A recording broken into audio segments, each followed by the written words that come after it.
brother's from another living color with the skit. Yeah, with the shit. Finna call it blitz, make you call it quits. I can execute the plan or improv off script with my brothers from another living color with the skit. Yeah, you know the squad I'm bumming with. Try to run with the rock and you fumbled it. Finna spin the block in the mothership. Rock like Woodstock, big stock, smother shit. Word to Uncle Sam, we tax like the government. Still in the game till the day I'm in love with it. You are now rocking with the most coveted. Unapologetic, let you know who you fucking with. What's the use? I got the juice. Tapping head tops like Duck, Duck, Goose. Slide off smooth in a coupe, no roof. Rocking sheep's clothing, I'm the big bad wolf. Double up, we gon' double down and double that. If I feel I'm double crossed, I'ma double back. That's a couple hundred large in a duffel bag. Blitzkrieg, somebody gon' end up a pack. Yeah, with the shit. Finna call a blitz, make you call it quits. I can execute the plan or improv off script with my brothers from another living color with the skit. Yeah, with the shit. Finna call a blitz, make you call it quits. I can execute the plan or improv off script with my brothers from another living color with the skit. Yeah, you half steppers can't fuck with this. I'm with the big steppers and we stumping shit. Ice grill, you can feel the momentum shift. Alpha and the Omega, I'm the Genesis. Real savage, go getter. Yeah, I'm getting it. School of hard knock, I'm the mascot, flipping shit.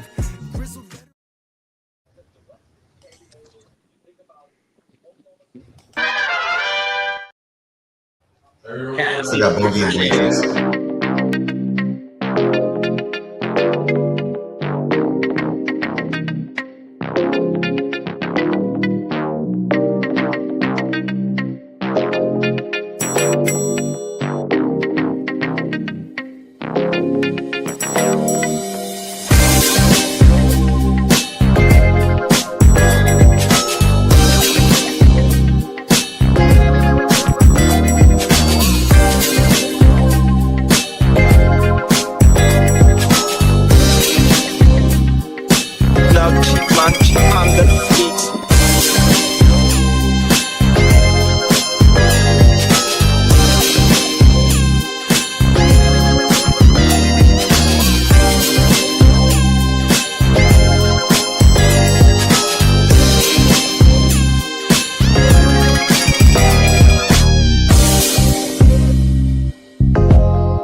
What's good, gang? It's the Guchinni representing the Hard to Start podcast, tapping in to remind y'all that coming this August 20th, 2026, the second annual GWN The Westside League live draft weekend will be popping off. Man, you will see all the cast of characters that you see live on the GWN every day. You'll see a lot of people that's in the chat every day on the stream, and then you'll see some of your favorite content creators that you've seen us make content with in this conglomerate that we call the GWN 100%. So what you need to do is go ahead and like and subscribe wherever you found us at, and if you screenshot that you subscribe, we are giving away multiple giveaways during the live draft. 100%. We will be running our regular scheduling program. Thursday night will be Playmakers. Friday morning will be WYGU. And then later on that Friday will be the live Westside League second annual draft. And during the draft, we will have multiple giveaways like this right here. This autographed mini helmet of Jackson Smith and Jigba Super Bowl helmet. Here over at the GWN in the Heart to Start, we putting up championships on the wall, and we want to bless the people that rock with us who putting up championships on the wall, you know what I mean, with some of these little special items to put in your man cave, your she cave, you know what I mean, whatever it may be. But yeah, make sure you go ahead and like and subscribe, because that's all you got to do to be entered to win this helmet. Click that bell, and then tune in to the second annual GWN Live Westside Fantasy Football Draft Weekend. 100%. Peace. Shout out everybody that got ran over in my way. Feel low and I'm mad sober flipping way. Send them things down the interstate.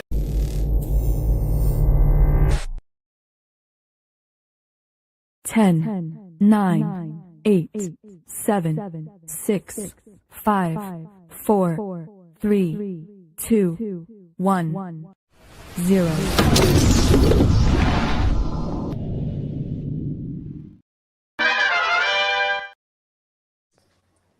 Yeah. I like that mix for the intro, actually. It goes really well.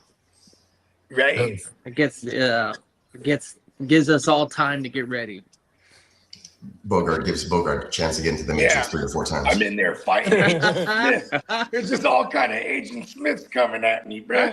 And then, listen, there's only so many times you can throw Bones out there as a decoy. You know what I mean? They fuck him up. You know what I mean? Hey, you know how, like, the theory of AI is that over time it's getting more intelligent or whatever. The more it exists, the more intelligent. Who told you this, AI? Yes, right. So does the Matrix, does it have like a cap? Like, are they kind of dumb once you figure them out? Like, they're never gonna evolve and like, see, get with the here's game. the caveat. Get with the program.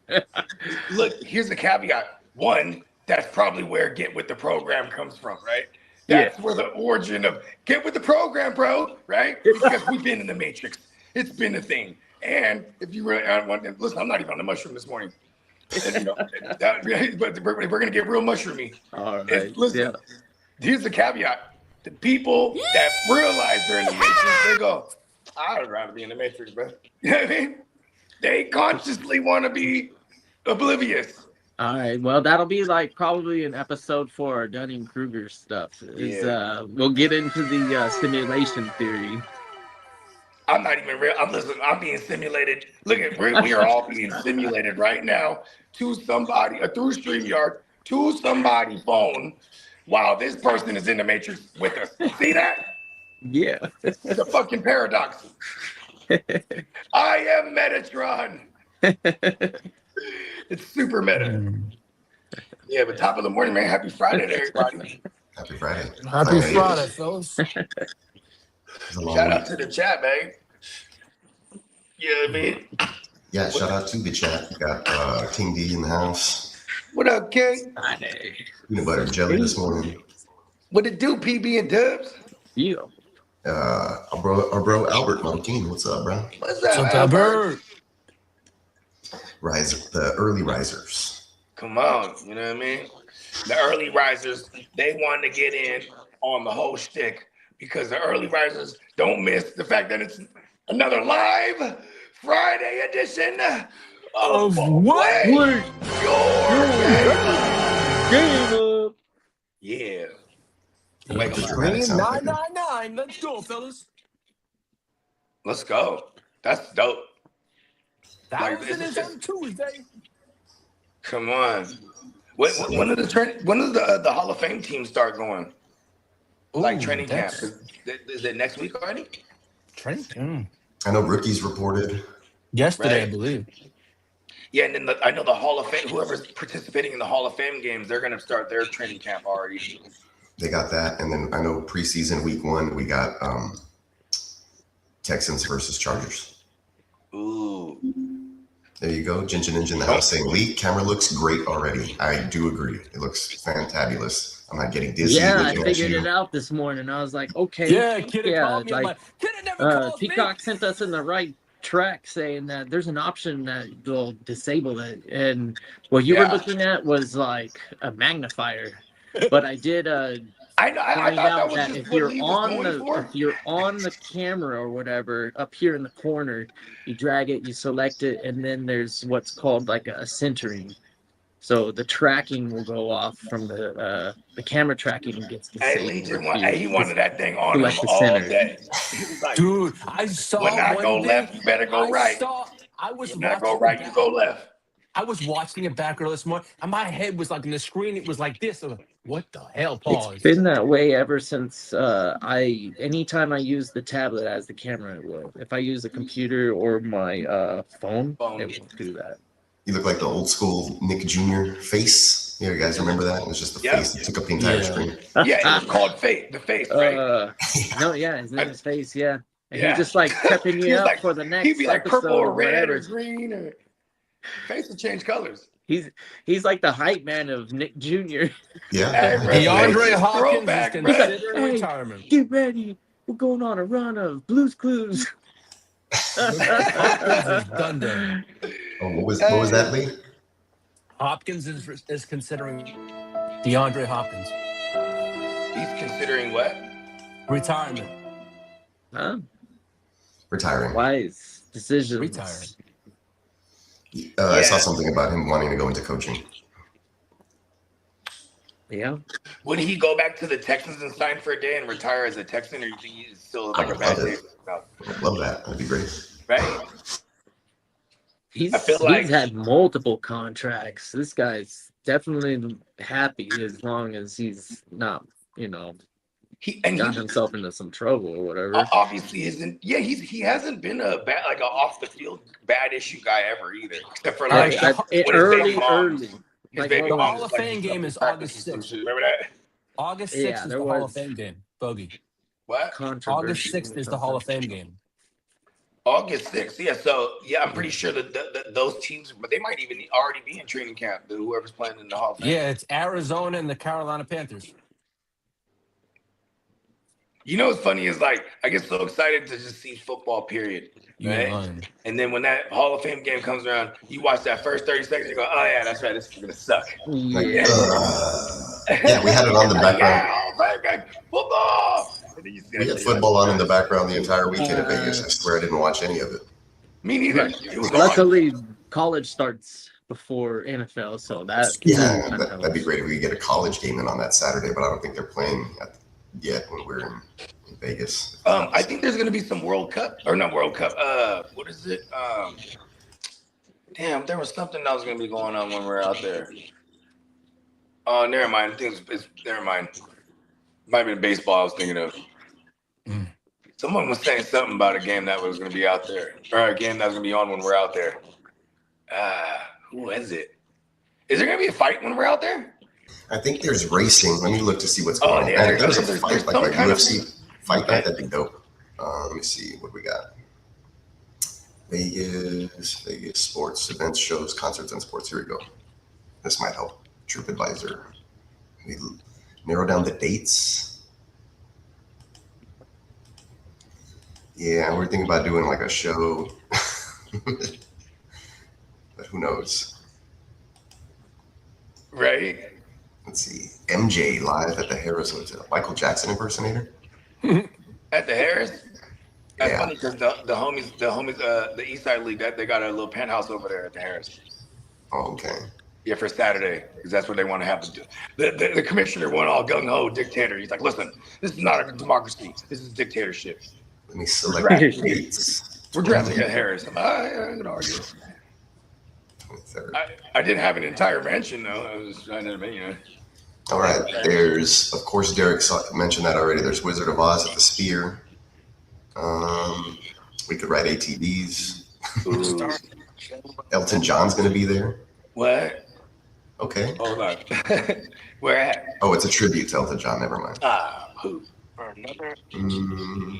Elvis, Michael Jackson. There's like Racket no sports. Man. I don't think there's much sports.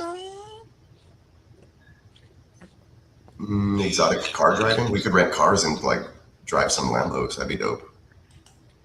Ooh. Oh, Purple Rain, the Prince tribute show at Planet Hollywood. Ooh, that sounds good. Ooh. Oh, my coworker saw it. He says it's good. Michael Jackson's good too? Okay. Ooh, okay. Purple rain, purple rain. We're not doing Thunder from Down Under. Damn.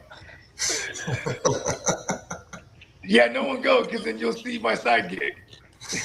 Peanut Butter Jelly says maybe some WNBA. Hey, the tickets would be cheap. They might even just give it to us. They'll say, hey, look, it's my first time ever seeing this shit. Let me get a taste of this shit. And I go ahead. First they pat you down if you got any like lime green dildos on you. They're like, you're good to go. Fire Stick, we can get every channel again. Yeah, if you can do that, we'll hook it up again.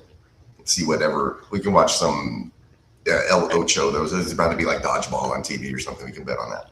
Supposedly the TV there, it's like it's kind of old school where it's two big ass TVs that are side by side. Check it out. It's actually 4 TVs, and I got a picture of it right here. Oh, cool. There it is. Yes, we're gonna multi-stream with like the best of them. Okay, here we go. August 22nd, there's a UFC fight, but it's not in Vegas. Boo. Oh, see, I knew there was a fight that weekend, but okay, it's not in Vegas. Oh, but you know what though? We're watching it in Vegas. Come on. True. Ooh, we could do a watch party, like a literal one. Yeah. We could have the TV on in the background and flip the image so that it's backwards. or the camera's on. Oh, you serious, huh? We can do that. I don't know. We can hold the controller and pretend that we're playing on PS3 or PS5. Sorry. Or PS3. That dates me right there. We got the gloves on. Everyone got gloves on, and we just reenact. It'll be a watch party. Just reenact it. Reenact what's going on. That's what we're seeing. We're clearly stunt up. We're clearly like stuntmen, so we can like do this at full speed and not hurt each other. Kids, don't Dennis says that it's my primo versus my primo, Hernandez versus Rodriguez. Oh, well, shit, word. It's going down. They go PB&J with a great idea. Watermark the screen. Yeah, we'll just throw an overlay over it. I mean, we've done some things where like, you know what I mean? You had a little arcade machine. Actually, we've actually done stuff similar to this, and we've been able to get away with it. So. Yeah, for an entire fucking Red Zone Sunday. We shouldn't risk things like that, though. No, we shouldn't. Yeah. I really want to go with this reenacting thing. Let's really put a pin in that. As the self-proclaimed tech guy, Ginger Ninja, I will find out if we can run all 4 TVs separately. I mean, yeah, I'm sure you can. Yeah, I think you just need to connect it to the one thing, and then on the computer we could distribute fucking what we're putting on what. I'm sure. Yeah, we should have preseason games on there, but is there any preseason games going on in Vegas? Yeah. I think it's the last week. I think the Chargers 49. No. Oh, that's what's going on. The Chargers 49ers. Chargers 49ers are playing when we're out there, but it's preseason. Harbaugh's a tight. He was trying to win a preseason game. He's a savage. He's like John Harbaugh. You know, John Harbaugh, I don't think he's ever lost a preseason game with when he was with Lamar Jackson. Like that whole ever since Lamar Jackson, they're like they're on this streak right now still. Even life after him. Let's see if they keep it up. A couple years ago when we were in Vegas, Spencer was like, he was doing his betting show. You know what I mean? When he was working he was writing the articles. But one of his smash plays in the preseason was take Baltimore and the points. Because it was like they were like favored by like 11 or something like that. But he was like, trust me, he's like, they don't ever lose. Like they don't ever lose in preseason. I'm like, okay. He was right. Probably wasn't that much money though, but it was money because he took the spread. And they covered the fuck out of that shit. I'm checking StubHub. See what else may be going on that weekend. Is Usher and Chris Brown there? It'd be totally sold out there. But see, listen, you know why I'm talking about. Because that, if ever you wanted to find where all the Moses at, that's where they would be. I'm trying to tell you, man. If ever you was trying to look, listen, I'm not on a mission. I'm a one-woman man. Very happy to. I'm just saying though, if you was on a mission, right? That's where you want to go. You don't really want to go to an Elton John joint, right? Because then, you know what I mean, you see the alphabets there, you know what I mean? But if you want to see them HOs,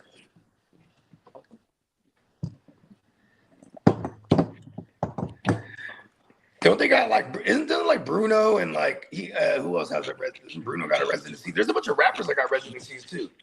I think like Fabulous got one. I don't know.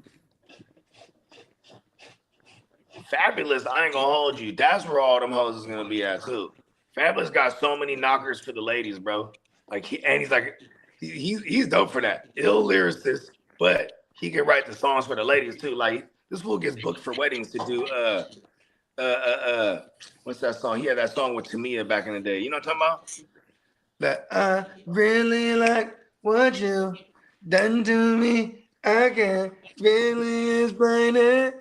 I'm so into you. And that was the shit. I got some nosebleed tickets. I got 12 of them in this section for $148 each to watch the preseason. So what's this? Oh, the preseason. For the preseason game in Thursday, August 27th at 5 p.m. Who's that? The Raiders and who? It's the Niners at Raiders. Oh, the Niners at Raiders. On Thursday night in Vegas. That's why it's so expensive, because we're playing the fucking Raiders. And that over there, because that shit's a grip just to get in that bitch regularly. Section 305, 12 tickets together, clear view. But yeah, I mean, we can just go to like a badass bar and spend $50 each on food and drinks. I know, right? But but listen, I'm not mad at it for the experience. No, it's definitely there. There's definitely seats available. Yeah, that would be something. I'd be down for that. Yeah, I'm down, because like first time in that. I mean, it's an option. Hey, imagine we get Lee up in there. He's got fuck this whole place. Fuck this. That'd be hilarious. He's like trying to get some of the torch Raiders. fires. He's in there like, oh shit, Lee, can you tell me? I mean, hold on, Lee. This is real serious. You're stepping in between a geographical battle here with the Niners and Raiders. This is a territorial thing. He's repping the lines. I put it up on the screen there. You can kind of see. You know, never been into a stadium. It looks pretty cool. They're not quite the nosebleeds. They're the threes. Four is like all the way nosebleed.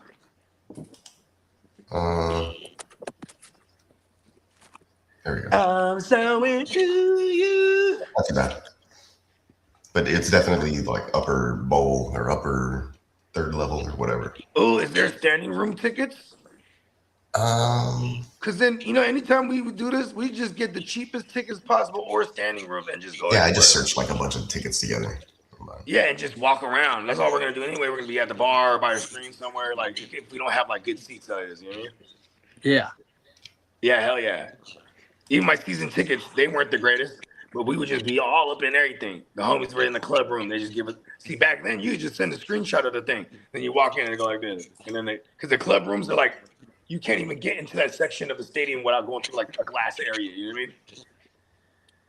Then it even got better when we had the homie and the wife and the homie and his wife. There was security at certain areas, so it was a wrap. Once his wife was in the VIP shit, so she used to sell us the bracelets for like $100, and it was hella worth it, because you know now you're in the VIP. It's all food.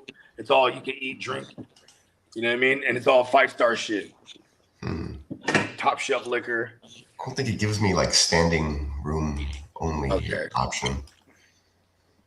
But there are some like you can get 2 tickets cheap together, like for $87 a pop. See? And then we just congregate wherever the fuck. You know what I mean? In one of the standing rooms or something. I'm hella down. Even if we wait till it gets closer, we're probably gonna find some cheaper tickets. Scalper. Real talk. You know what I mean? Like nobody's going to this game. Fuck no. Except for Niners and Raider fans. Like 2 years ago when we were in Vegas, we played the Raiders in preseason. I was on the plane, all right, Raiders and Niners on the plane on the way up, because that was one of the trips I flew there and back. Same thing on the way back. I think everybody told the story a million times. So I'm on the way up. We're at the airport. I'm in line, and there's hella Niners and Raiders in line, and for our plane. And then there's this couple.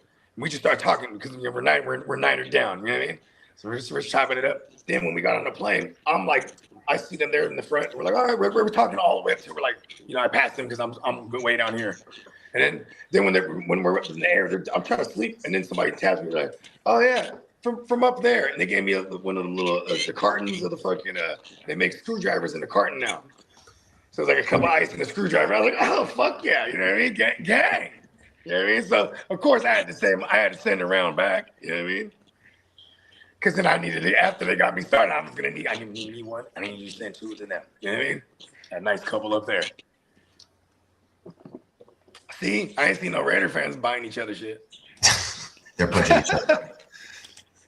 What kind of fan base is that? I got some of the pictures of the mansion here. Let's see. There's an office. Here's the little porch patio. There's the arcade. Here's the pool. We'll stay on the pool. That's where I'll be chilling most of the time. Yeah.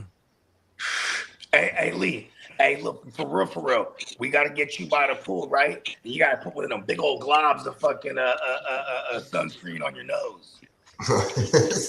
That's gotta be your Vegas look right there. That's what you call a Kodak moment. You gotta be chilling on an inflatable hot dog. Ooh. I'm all set on that one. An inflatable glizzy. Damn. Oh man. Yeah, I'm pumped. I'm looking forward to it. I got on my thing. It says Vegas vibes. It's already less than a month away. By this date, a month from now, we'll already be on our way back home or already home. No shit, right? It's gonna come and it's gonna go. I never looked at it like that. I'm like, but I'm like, oh shit, you're right. In a few days, it'll be a month back. Yeah, it's going fucking down. Dennis says, do you think we all could run 4 TVs separately? Yeah. Yeah. You a fan of the 8s, Peacock? The Jordan 8s?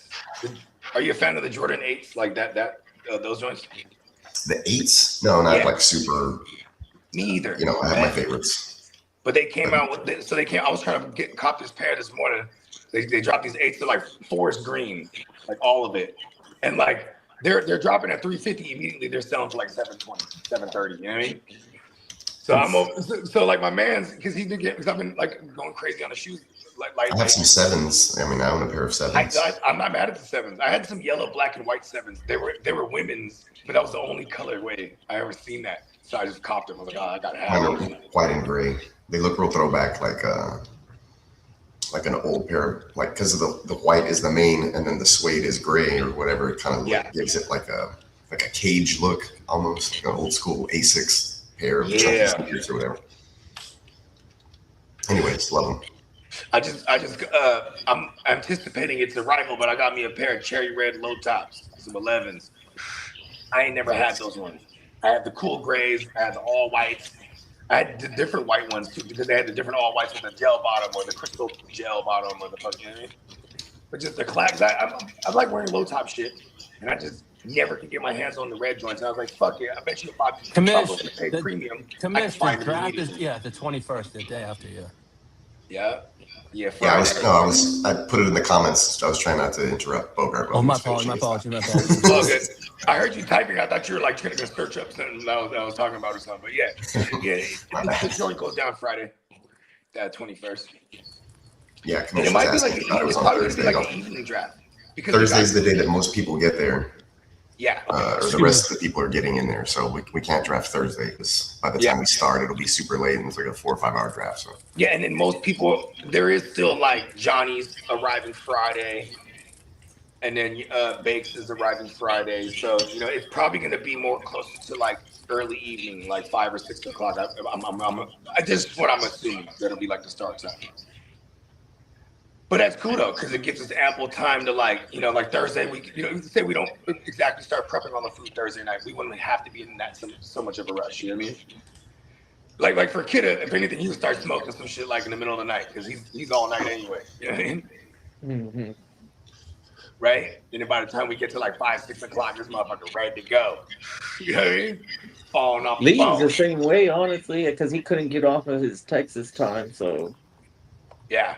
he's on You're his right. phone building his screen. his The blue his light. lineup for the stream. Gotta love the dedication. Yeah, he goes through takes some hours. Because you know what else he's dedicated to? Yeah. Dedicated to them streets.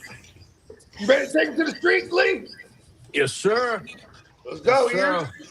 Taking them to the streets. Here we go, ladies and gentlemen. I can never find the article.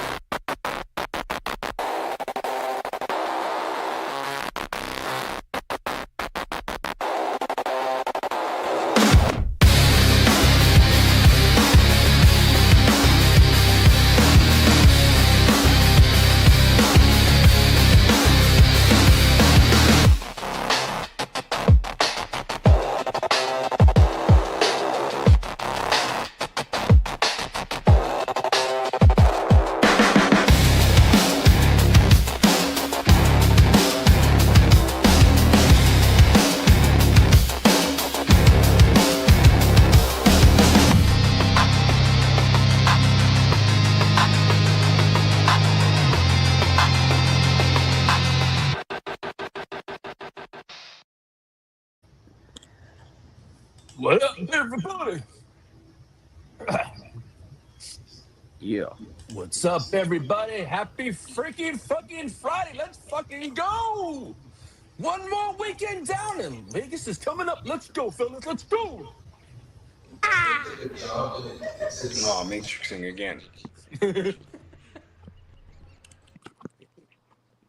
All right. Yep. Friday, best day of the week. Oh, you All ain't right. lying, My shit still geeking? No, you're good. I got you on this end. We can hear you. I just Okay, have cool. Lee on the main Because my screen. shit, I couldn't see y'all for a second. It's going black. But I just have Lee on the main right screen. back in. I think that's the cheat code. They tried to baby matrix me right there.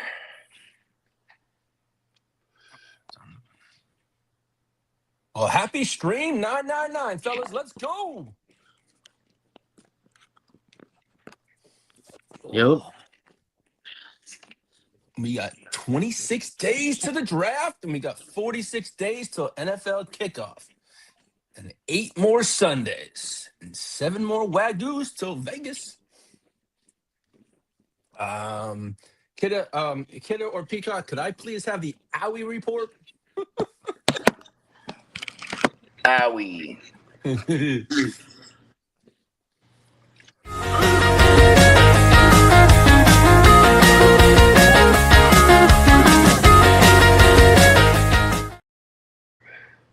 Well, the Carolina Panthers placed cornerback J.C. Horn and offensive tackle Taylor Martin on the NFI list.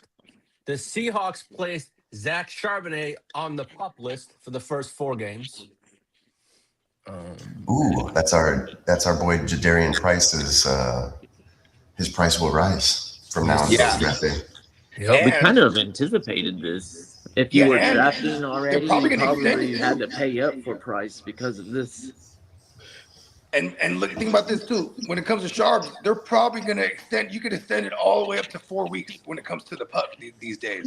So they say it's 4 weeks now. They can go It to could be 6 6. Yeah. and go to fucking 8. You know what I mean? Like easily. So And Price- the Price hype better, is he better hold it down. They talking the about using hype him in on the return on game that team to run the ball just like always isn't really faltered. You know who their coordinator is? Their coordinator coming in there, I think he was the run game coordinator from the Niners. So because they wanted to stay as close to the vest as possible, right? Because Kubiak leaves, they're like, hey, we need someone. So they're bringing in Raheem Mostert. Hey, listen, don't do that. I was gonna say I don't know if They're gonna Price score is 20 known to be like a touchdowns. pass catching back. If It's Price, that's part of his repertoire, right? Is it? I mean, see, I'm asking you because you know more about these rookies than me. Price, I don't remember him as he's a good runner. That's what I know of Price. I'm sure all players can adapt depending on what kind of. I mean, even just dumping off the ball at that point, maybe even these guys ain't running no routes as long as they catch the ball. Period. You know what I mean? Like, because Sam Darnold will dump it. He'll check it down. You know what I mean? Like that's part of his game. Yeah. So boring. Well, he finished his entire career with just 15 catches. Was that? Damn. In 600 snaps, bro. That's not a lot. But see, if you want to be positive, so you're telling me he can catch the ball. I would say like that across it might the be. it might be. Snaps. Well, we had Jeremiah Love and others also. So yeah. Okay, where would you take Jeremiah Love or H-Han? I feel like they're in similar situations here, but we know what H-Han is. I'm always skeptical on H-Han because of his size. Pause. Yeah. And then who's the other one again? Julian Love. Love. Oh, Jeremiah Love. Excuse Jeremiah Love. Yeah. Emil saying Jeremiah Love. Yeah, I don't know. I hate the Cardinals. Oh yeah, that's right. But you know, it is what it is. It's a especially after what they did last year. Because Derrick Henry might fall a little bit later in that draft, and I would just kind of like maybe take a receiver there and then take Derrick Henry. Yeah, I don't think I'm going to have any Jeremiah Love just because he's probably going to be like a 2-3 turnaround guy. You know what I mean? No. Yeah. What's up, Emil? What up, Emil? Canada in this thing. Well, Sam Laporta, his herniated disc, fully cleared for training camp. Good shit. The Panthers placed Ikem Ekwonu on the PUP list and is optimistic he'll return this season. Yeah. As for the Seahawks, they placed safety Nick Emewaru underwent surgery and is expected back for week 1. He had ankle surgery. Eamon Warry's back on week 1? No way. Yeah, he got hurt. He had ankle surgery and is expected back for week 1. All right, we'll see. That's pretty optimistic. I was going to say, it seems pretty optimistic. Yeah, I was going to say, because what are we in the end of July already? So, yeah. I mean, I guess 6 weeks. We're talking. From what I heard, it was just an ankle cleanup. It really wasn't. Okay. Yeah. I'm a doctor. I am the doctor here, okay, Lee? Those are usually very minor, what do they call those? Incisions? Yeah. I mean, if they say he's back for week 1, then because maybe it swells up, so they do that. They're being vague with the surgery or whatever. They're athletes. They're going to have on all kind of peptides. He'll be right back. Yeah, there you go. We're getting experimental. Is it performance enhancing though? No, so these are it's hard to categorize. They're categorized as peptides. Yeah, like for example, the human growth hormone is a so that's different. That's different. But okay. So like for example, if you a quick rabbit hole, look up KLOW. Right, so this is it's a peptide, but it's four peptides in one. But I'm sure, there's various peptides that these players are using for recovering from things. So this one I'm talking about, Clo, it got a BPC 157 and TB 500. Those are 2 components. Those combined, they call it the Wolverine stack. Right, so the Wolverine is this for rejuvenation properties, and this it's not like something external that is and it only works while you're taking it. Now this thing like kicks your body back into like producing T cells specifically. T cells, so they go around your body and then help your body. This way it heals your shit. You know what I mean? So you're like healing like Wolverine for real. I mean, that's what steroids do in general for the healing, anyways, not the mutant whatever. Well, they just call it that because it's cool to call it the Wolverine. You know what I mean? Yeah. Because it's about your body. It helps your body kick back in the ability to produce T cells, and T cells are what repairs all injured shit. You know what I mean? And so I love the updated picture. Yeah, and then what was I gonna say? Oh yeah, and it has some other shit called GHK. So this is growth hormone, right? So what your body produces naturally, right? It kicks that into gear, like high gear. So it's like when you're working out, you know what I mean? Now you're because some people, they feel like they plateau when they're working out. Like this shit's gonna be like, no. Your body can push harder. You know what I mean? Check this out. GH, right? Instead of HGH or anabolic steroids, which only affect these are PEDs too as well, right? What I'm talking about is it's not categorized as PEDs to my knowledge. So these players are hella using it because that was how I was told. On like I've been using the Wolverine for the last 6 weeks. My shoulder feels phenomenal. You know what I mean? Shit crazy. My lady's the nurse too, so it's like, you know what I mean, she administers the woo wops for me. You know what I mean? Because I am a doctor, but gotta keep a nurse on hand. You know what I mean? Well, Panthers right tackle Taylor Martin expected to miss the start of the season due to blood clots. Bucky Irving is going to be ready for training camp. That's good news. All right. The Titans. Everybody that was panicking on Bucky, I tried to trade everywhere, but like, let me go ahead and continue. The Titans placed J.C. Latham and Amari Hooker on the PUP list.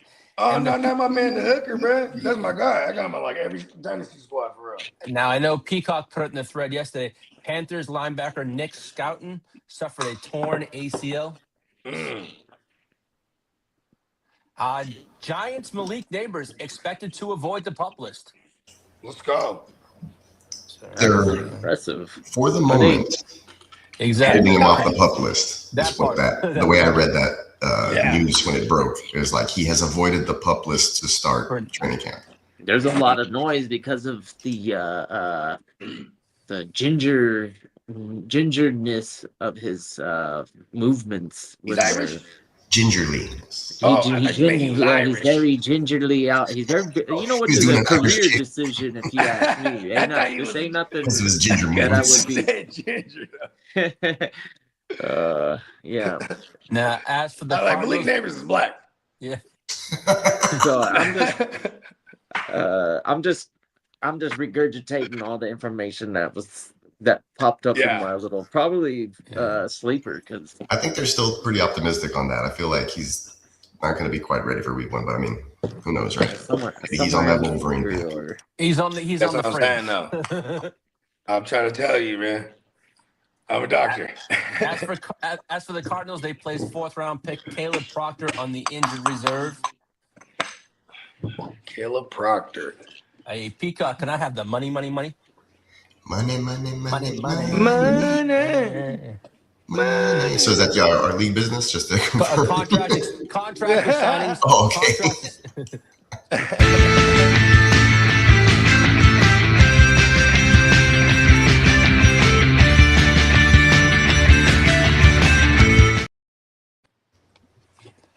Well, the Cardinals still have no resolution with Jacoby Brissett's contract dispute, but they did sign 3rd-round pick Carson Beck to a 4-year, $7.4 million contract. And I also saw that Jacoby reported to training camp yesterday. Yeah, I saw that this morning, yeah. Okay, but hold on, though.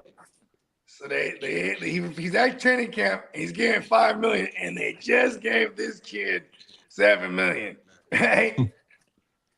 Okay, I see what you're doing here, Cards. And as for Fernando Mendoza, signed his rookie deal. I think it was $27.7 million. And then who's this now? Nando, what did you say? Fernando Mendoza. He signed Fernando. Oh yeah. Yeah, 4 years, 27.7, and they picked his 5th year also. So he has 27 guaranteed. Yeah, I don't know what the signing bonus, but it was 27. That's so crazy for a very first overall pick. Maybe he's like, screw it, I'm getting all of it because I'm playing in Vegas. No, the reason why it took so long to sign him was his agent felt he wanted all the money up front on the signing bonus. And the Raiders weren't happy to that because the Raiders don't usually do that. But they made a lump sum payment of 2 different times of giving this money all up front. That was the holdup. But all in all, 27 for the first 4 years. Because then the fifth year option is going to be set to like probably another 20, probably 30. And then if he gets to the 5th year, that's fully guaranteed. So usually they intend on extending the kid at one point, right?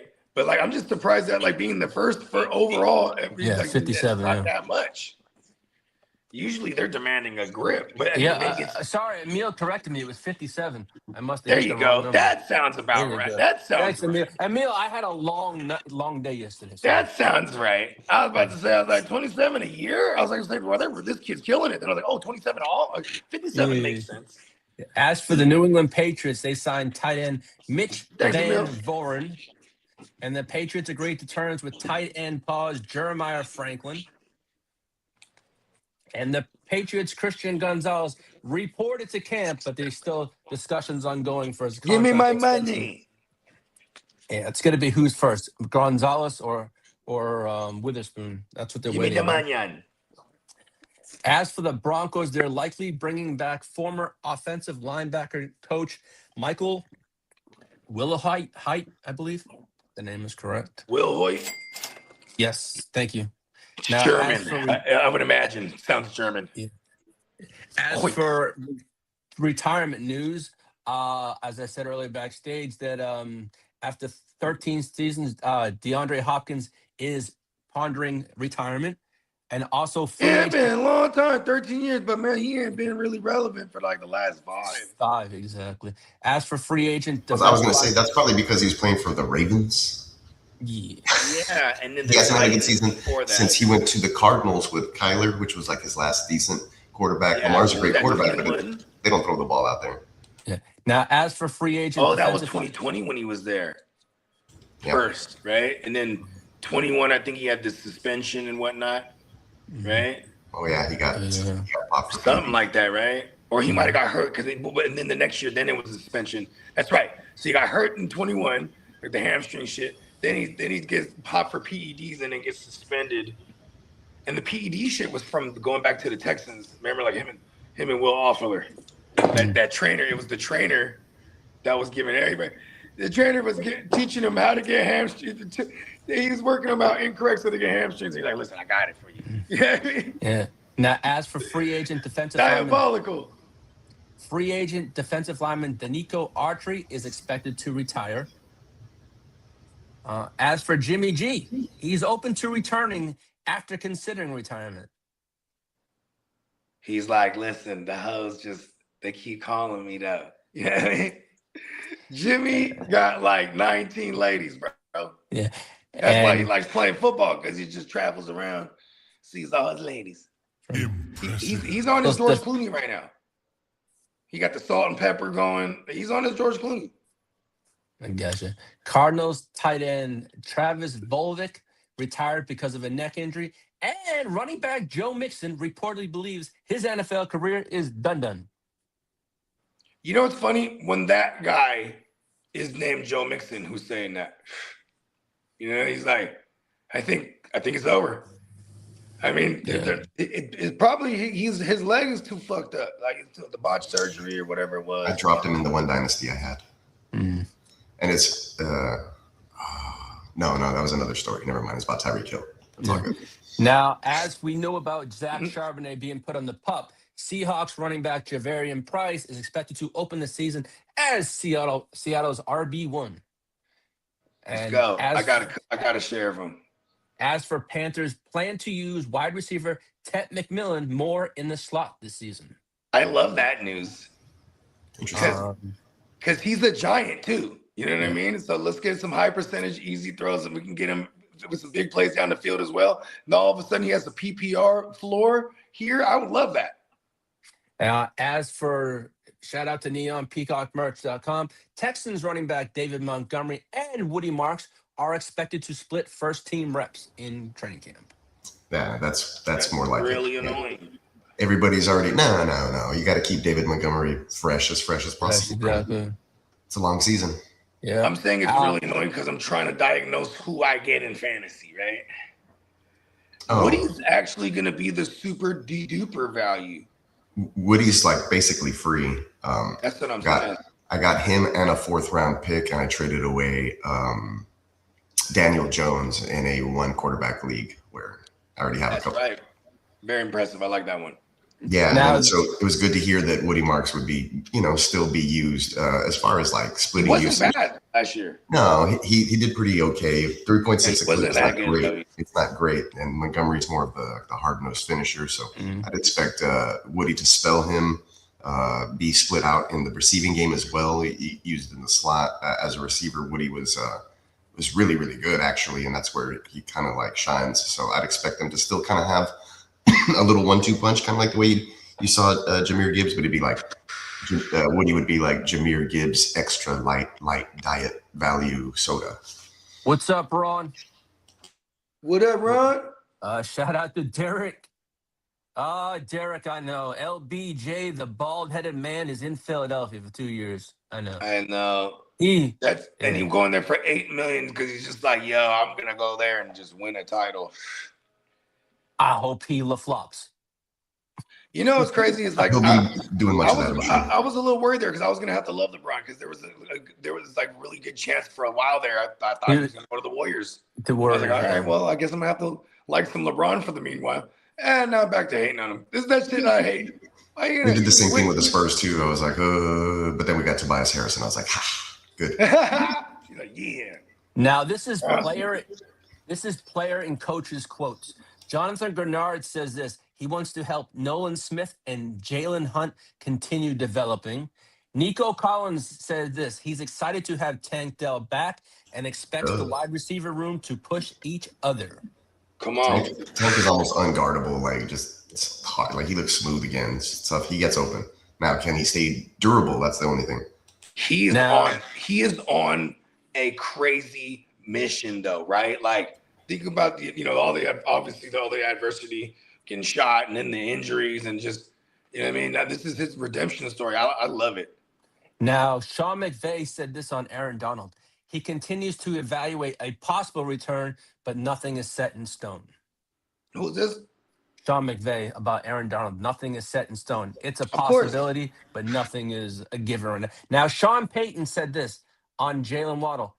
He views him as the offensive joker. He said the exact same thing last year about what's his name. About Evan Ingram. Well, because this is what he was going to do with Evan Ingram. He was going to try to make him like how he used Jimmy Graham, because Jimmy Graham was never a blocker. He was just a giant slot, basically. And you can move him around the formation, and he's a receiver. That's why when Jimmy Graham was trying to get paid, he wanted to be paid as a receiver instead of just being the highest paid tight end because they weren't paid that much during that time. Now flash forward, he's like, I want to use Waddle like a joker because like they couldn't Evan Ingram was not handling last year, and although Evan Ingram is the tight end, he's another one of those guys. He doesn't block. He's just essentially a big slot receiver. You know what I mean? I hear you there. And Waddle's really dope. So as a receiver, a pure receiver, period. Like he's dope and he's fast. So this is dope. Yeah, I'll wait for Peacock because he's relieving himself. I'll be right back. You probably put it in the private chat for a reason. No, he put it in the regular chat. Oh, okay, yeah. Because I got some. Listen to all these rumors. Yeah, you did. One of me. There you go. Right. Right. No, Booga just texted me. He goes, man, I just said you come to Vegas. Yeah, I gotta hit him. Yeah, he goes, I'll hit you up later. He goes, I'll text you all because I want to thank Bogey and Guchinni. I go, okay. He goes, why? I go, yeah. We're looking for you coming to Vegas. I mean, I got his number. I got his number from you last night too, just for the same reason. I just haven't texted me. I figured I'd wait till today. No problem. Well, I'll wait till Peacock back because I some stuff on Aaron Donald that's wild.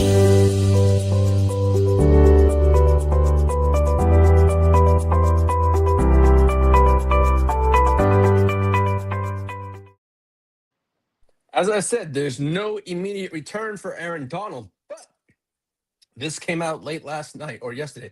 If Aaron Donald returns, the Rams could owe him approximately $30 million under his previous contract.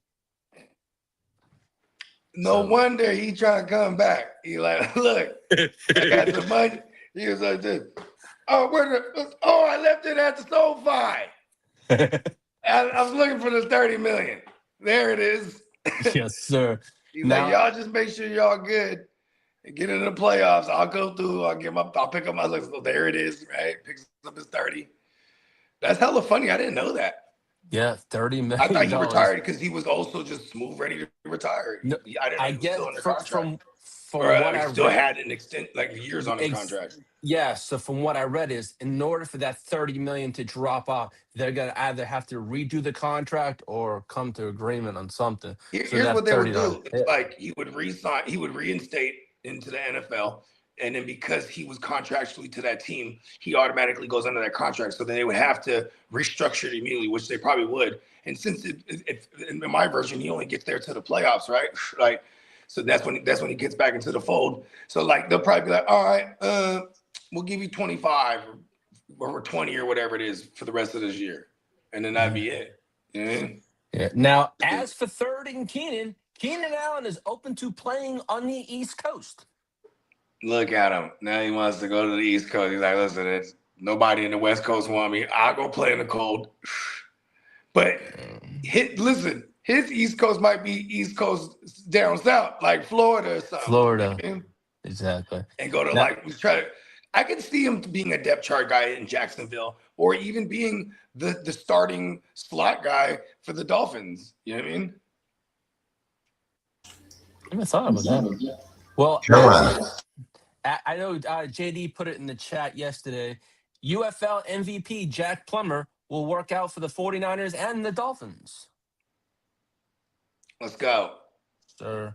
The plumber, baby. Now, as for transactions, we know the Ravens waived quarterback Diego Pava yesterday. So all that's over. Now, as for some legal news, Cardinals offensive lineman Isaiah Adams was arrested in Canada on 4 weapons charges. And Lions cornerback Terrion Arnold has an arraignment hearing scheduled for August 13th. Did it say what part of Canada he was in? No, they just said arrested in Canada. It was British Columbia. Make no mistake, Canada be getting down. It was BC. He was British Columbia. He was arrested. Okay, so he came in through Washington. Yeah, you could ride them ferries. You could ride them ferries, and he might have. I wonder if he brought his guns on into the bitch, because that's a real serious offense now. Like you're entering another country with arms, unless he out there and then tapped in and got some weaponry on that side. That's still it's still bad. It's still a bad look. Yeah. I mean, what he said? He said he got caught with 4 guns. You said 4 charges, 4 different charges. Yeah, 4 different charges. So, but it could be like crossing to a fucking other country. You know what I mean? Having weapons and transport. Yeah, whatever. They're gonna hit him with hella shit. Well, the Kansas City Chiefs released renderings of their new stadium, which is going to open in 2031. It's not that bad looking. It looks pretty decent. I ain't gonna lie. But and as for the Chiefs, they're still deciding whether, Is it an open joint? It's like SoFi. It's like got a clear roof. Wow, so they're gonna take out the wind and all that in the cold over there. That's crazy. Now they want Patrick Mahomes to play forever. And here's the kicker: Chiefs are still deciding whether the new stadium will feature natural grass or what I was talking about the last show. It's the 70-30 turf. You know, the 70% God's carpet. Yeah. So natural grass, that we call it God's carpet. Yeah. And actually, the Bengals unveiled their first phrase of Paycar Stadium renovations. They're making a lot of the stadium over there. Yeah. And as for the Panthers and Bank of America have agreed to a long-term stadium naming rights extension. So that's all set. And the UFL is hiring a business operations leader for 7 teams, but not Birmingham, fueling relocation speculation. So Birmingham, Alabama is probably going to be going someplace else. Now, as for the Super Bowl in 2028, it has been decided it's going to be on February 13th. Okay. Hey, it's my dad's birthday. Cool. Shout out to Pops. Aquarius, baby. Aquarius is rule. Now, as for honors and events, Bengals will induct James Brooks and Bob Turby into the Ring of Honor. And also, Colts owner Carly Ursay Gordon will present Adam Vinatieri into the Hall of Fame induction. That's cool. Yep. Vinatieri's getting in? Yep. We were just talking about with Pop's talk kickers. Yeah. Get in, but I'm like, Vinatieri's going to get in. I didn't know he got in. I'm trying to remember who they traded for last year. They sent away like a top pick, and then that person got hurt. Talking about the Jets? No, They got the Colts. Sauce Gardner. The Colts. Oh, They brought in Sauce. What's out to Tito? they went all in. Team leader. I'm Now, so happy Tito's going to be in Vegas for multiple days. As for Netflix, I think I was just telling them that this morning. Well, Netflix is expected to have Noah Eagle call a 49ers-Rams game in Australia. I don't know who that is. He's Iron Eagle's son. He's He got Iron Eagle's on the name. Yeah, his dad is Iron Eagle, I believe. He does all the NFL games for a long time, but his son has been calling Stallone games. movie? Iron Jr. Now, as I mentioned Tuesday, IJ. John Gruden and Rondé Barber will call a Buccaneers-Chiefs preseason game. And a Rondé Barber. Yeah, I like Rondé as a play-by-play guy. He's hella He been John Eagle is the guy on West Media. What's that? West Sports talk radio. Yeah. On CBS. Yeah. And they cut over to the Westwood or Westwood or some shit like that. Mm-hmm. He's been doing that channel for years and years now. Word. Yeah, long time AM guy or FM fucking radio. You know what I mean? Yeah. Now, on week 13, the Tampa Bay Buccaneers will wear their 1976 throwback uniforms week 13 against the Chargers, and the Chargers will wear their yellow jersey with white pants. How you feel about that one? I liked it better than all yellow. Last year was nasty. Yellow pants and yellow jersey. I like the yellow and the white, but that's better. But that last year's was fucking straight nasty. Why are they doing the yellow? Just do the powder blue, you know? Yeah, powder blue is classic. I wouldn't mind powder blue with some yellow trim. That's kind of hard. I like that. Hits hard. Right? Yeah, that's nice. The letters. Fuck, you mean make the letters yellow? Fuck it, right? The letters. I don't like the letters. I don't like the mustard color, man. I'm bringing the mustard out to fucking Vegas with me, but hey, that's just because that's just me. Because I'm bringing the yellow. Because Bogey said you like to wear yellow, so I'll bring it out for you, fella. Come on, man. And Vegas is all about. That's the place you can go outside loud as a motherfucker with the clothes. You know what I mean? Yeah, that's true. That's true. You're right. I saw some wild shit last year when I was out with Ty. Come on, that's just regular shit in Vegas. Now, Mayberry did ask me, what time is the draft? Because he makes sure he gets his flight so he gets in early. Is it we having an evening draft or what? So he wants me to make sure. Typically evening draft. So I'll tell him to make it a morning flight then. Okay. Last year, I think we did it like at 6 or something. It was like 4. We did it at 4, but everybody was there already. Like we just waited around all day. I'll tell him to fly in. Like, as soon as everybody gets there, we'll 10, probably fire it up. Yeah, I'll text him too. Okay. Yeah, because he was asking. Because honestly, too, like, he could probably be that last spot that we're looking for. Because I know the homie Dub said he's trying to get out there, but he's still not for sure yet. You know what I mean? And now, I know Mayberry's coming out for sure. Now, Kamish, you asked me, do you like the numbers on the side of the helmet or the bolts? To be honest with you, I'm on the fence on that one, but I do like, I like the bolts. But it's like, make them look like bolts. They look like if a dolphin was like static and it was coming out the water. You know what I mean? It's like a weird arced. Yeah. Yeah. It's like, I know. Unless you guys were like the Los Angeles Ark of the Covenants, right? Yeah. Like the LACs, Los Angeles. Well, I know then it makes now. Is that the fucking Jacob's ladder? You know what I mean? Yeah. Mayberry told me Mayberry called me 2 nights ago that he had to put his little 16-year-old dog down.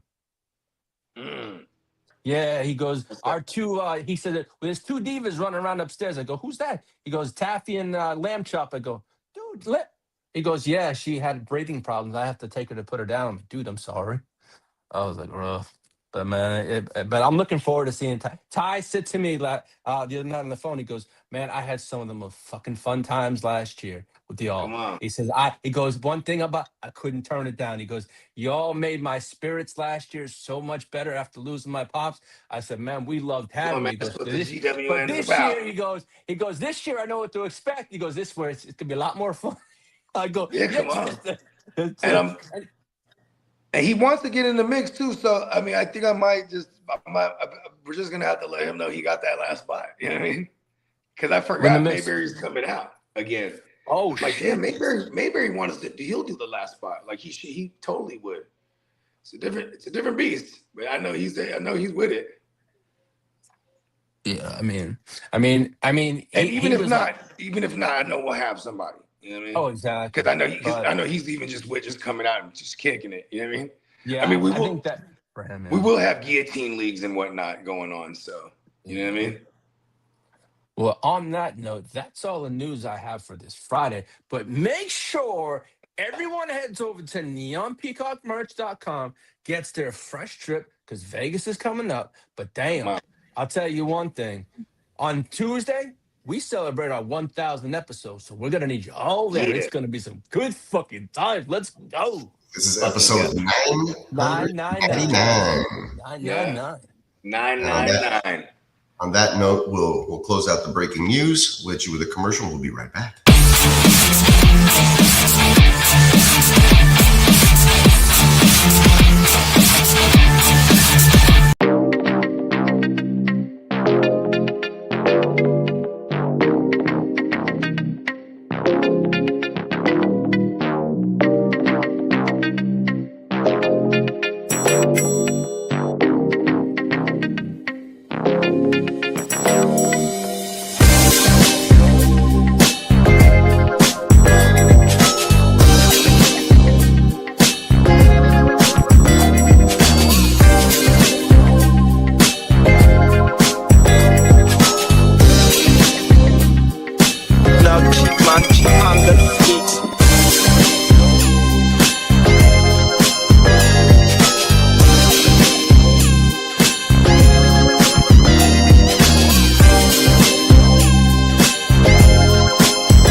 What's good, gang? It's the Guchinni representing the Hard to Start podcast, tapping in to remind y'all that coming this August 20th, 2026, the second annual GWN The Westside League live draft weekend will be popping off. Now, you will see all the cast of characters that you see live on the GWN every day. You'll see a lot of people that's in the chat every day on the stream, and then you'll see some of your favorite content creators that you've seen us make content with in this conglomerate that we call the GWN 100%. So what you need to do is go ahead and like and subscribe wherever you found us at, and if you screenshot that you subscribe, we are giving away multiple giveaways during the live draft. 100%. We will be running our regular scheduling program. Thursday night will be Playmakers. Friday morning will be WYGU. And then later on that Friday will be the live Westside League second annual draft. And during the draft, we will have multiple giveaways like this right here. This autographed mini helmet of Jackson Smith and Jigba Super Bowl helmet. Here over at the GWN in the Hard to Start, we putting up championships on the wall, and we want to bless the people that rock with us who putting up championships on the wall. You know what I mean? With some of these little special items to put in your man cave, your she cave, you know what I mean? Whatever it may be. But yeah, make sure you go ahead and like and subscribe, because that's all you got to do to be entered to win this helmet. Click that bell, and then tune into the second annual GWN live Westside Fantasy Football Draft Weekend. 100%. Peace. Shout out riot, I got ran over in my way. Feel low and I'm mad sober, flipping way. Send them things down the interstate, I'm in the... Yeah, you heard the man right there. Yeah. Oh, let me be the first to thank everyone that in the chat that tuned in yesterday for that 12-hour stream. I appreciate each and every one of you. I want to, from Peacock in the chat, Derek, my friend George, Crooked Commish, everyone. I really appreciate it. And I want to extend that from Booga also, but I also want to thank Bogey and also JD for closing out that show. It was kind of fun. Y'all had some fun, but closing out y'all was kind of cool. So thank you. Come on. For sure. You're welcome. You already know. It ain't nothing. Yeah, good times. Shout out to Booger. He does his thing. Yo, man, I was dead man walking probably 10 hours in. Yeah, man. Hey, look, he's in mid-season form. Let's go. Cricket already talking shit, saying the returning champ's going down this year.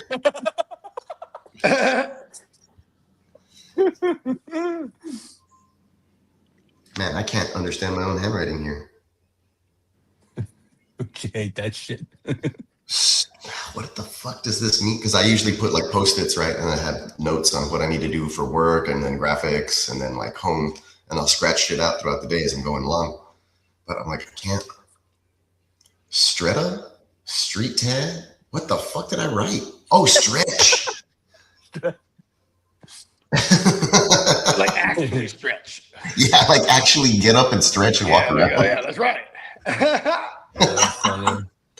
because I forget to take breaks. I'm sitting here for like 2-3 hours, like working, and it's like, oh shit. Yeah, bro. That destroys your body.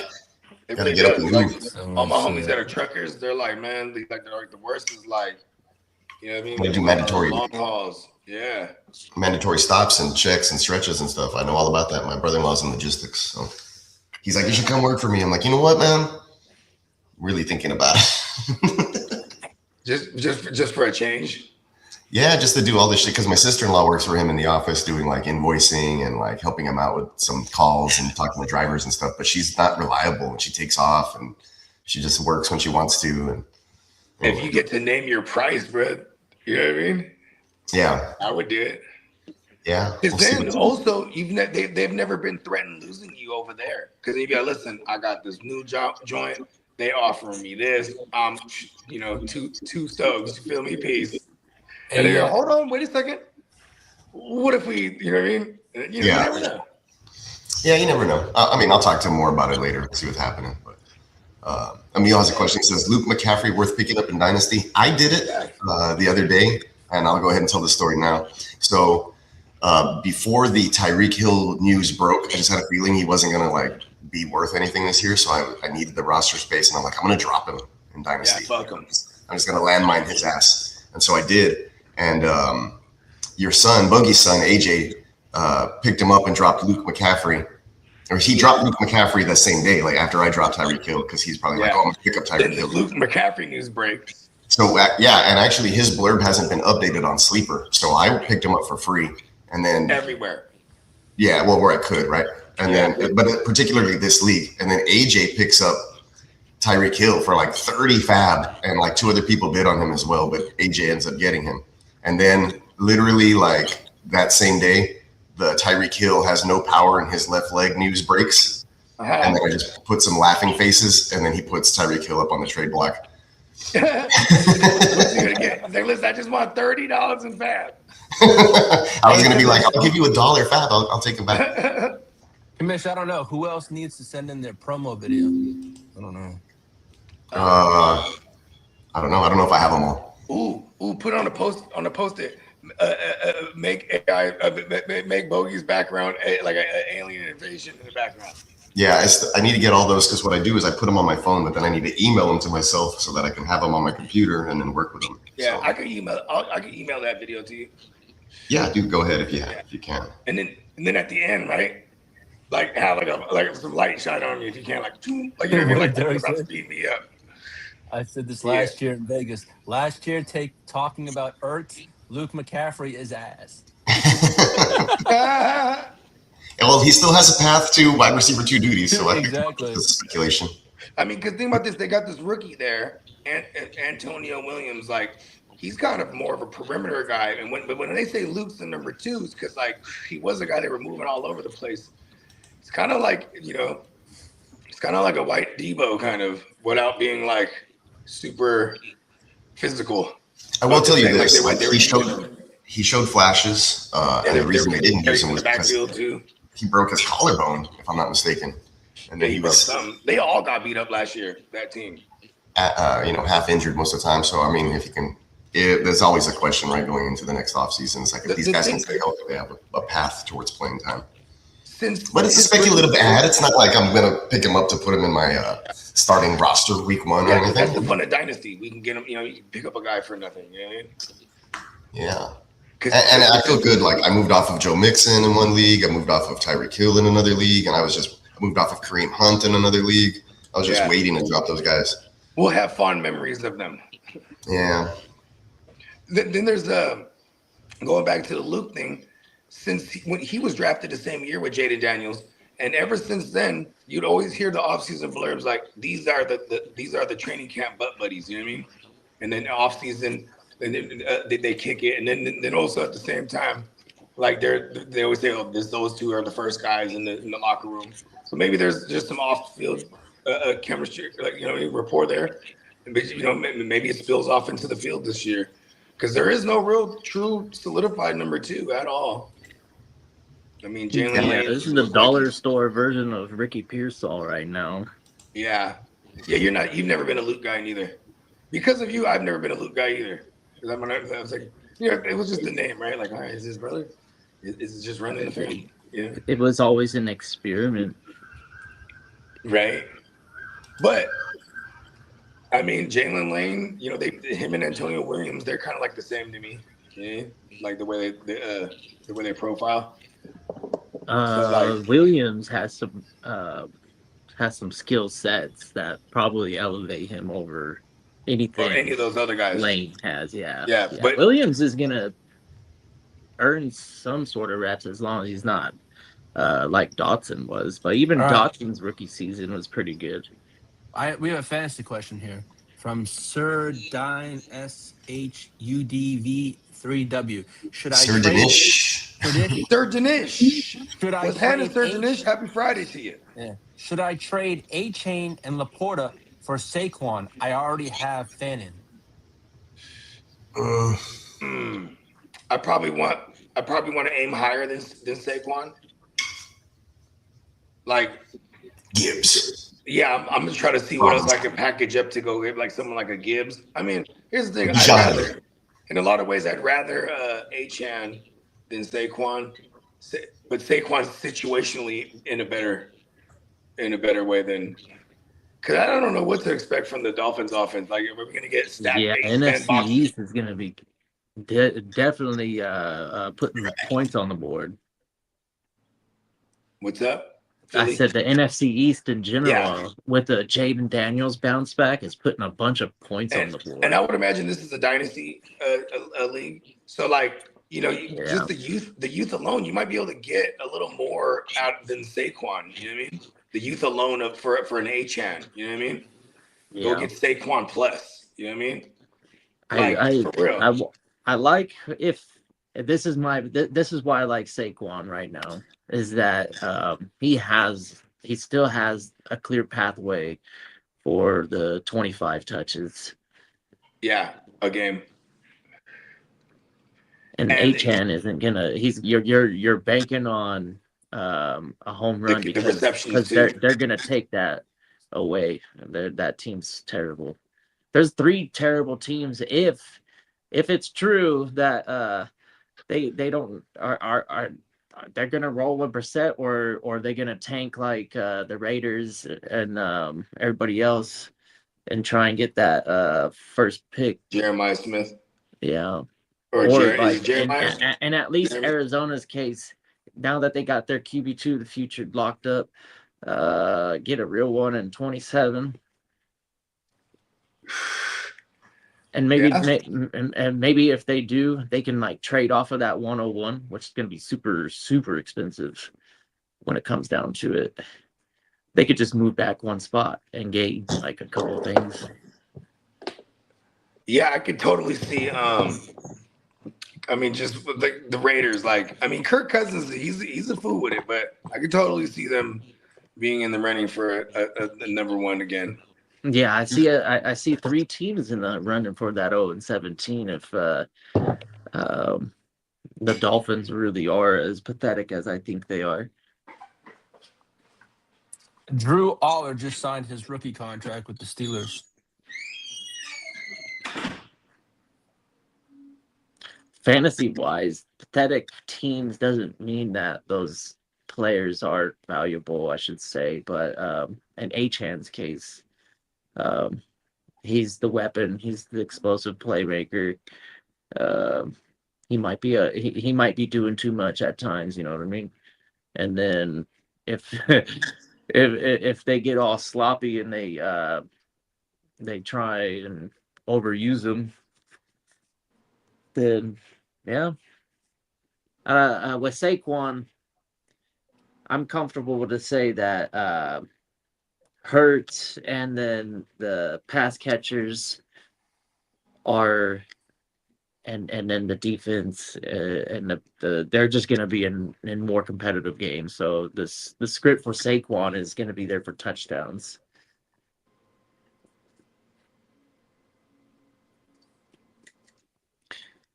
And HN, not so much. We're relying on some PPR and some big plays, and he might get like 5-6 touchdowns.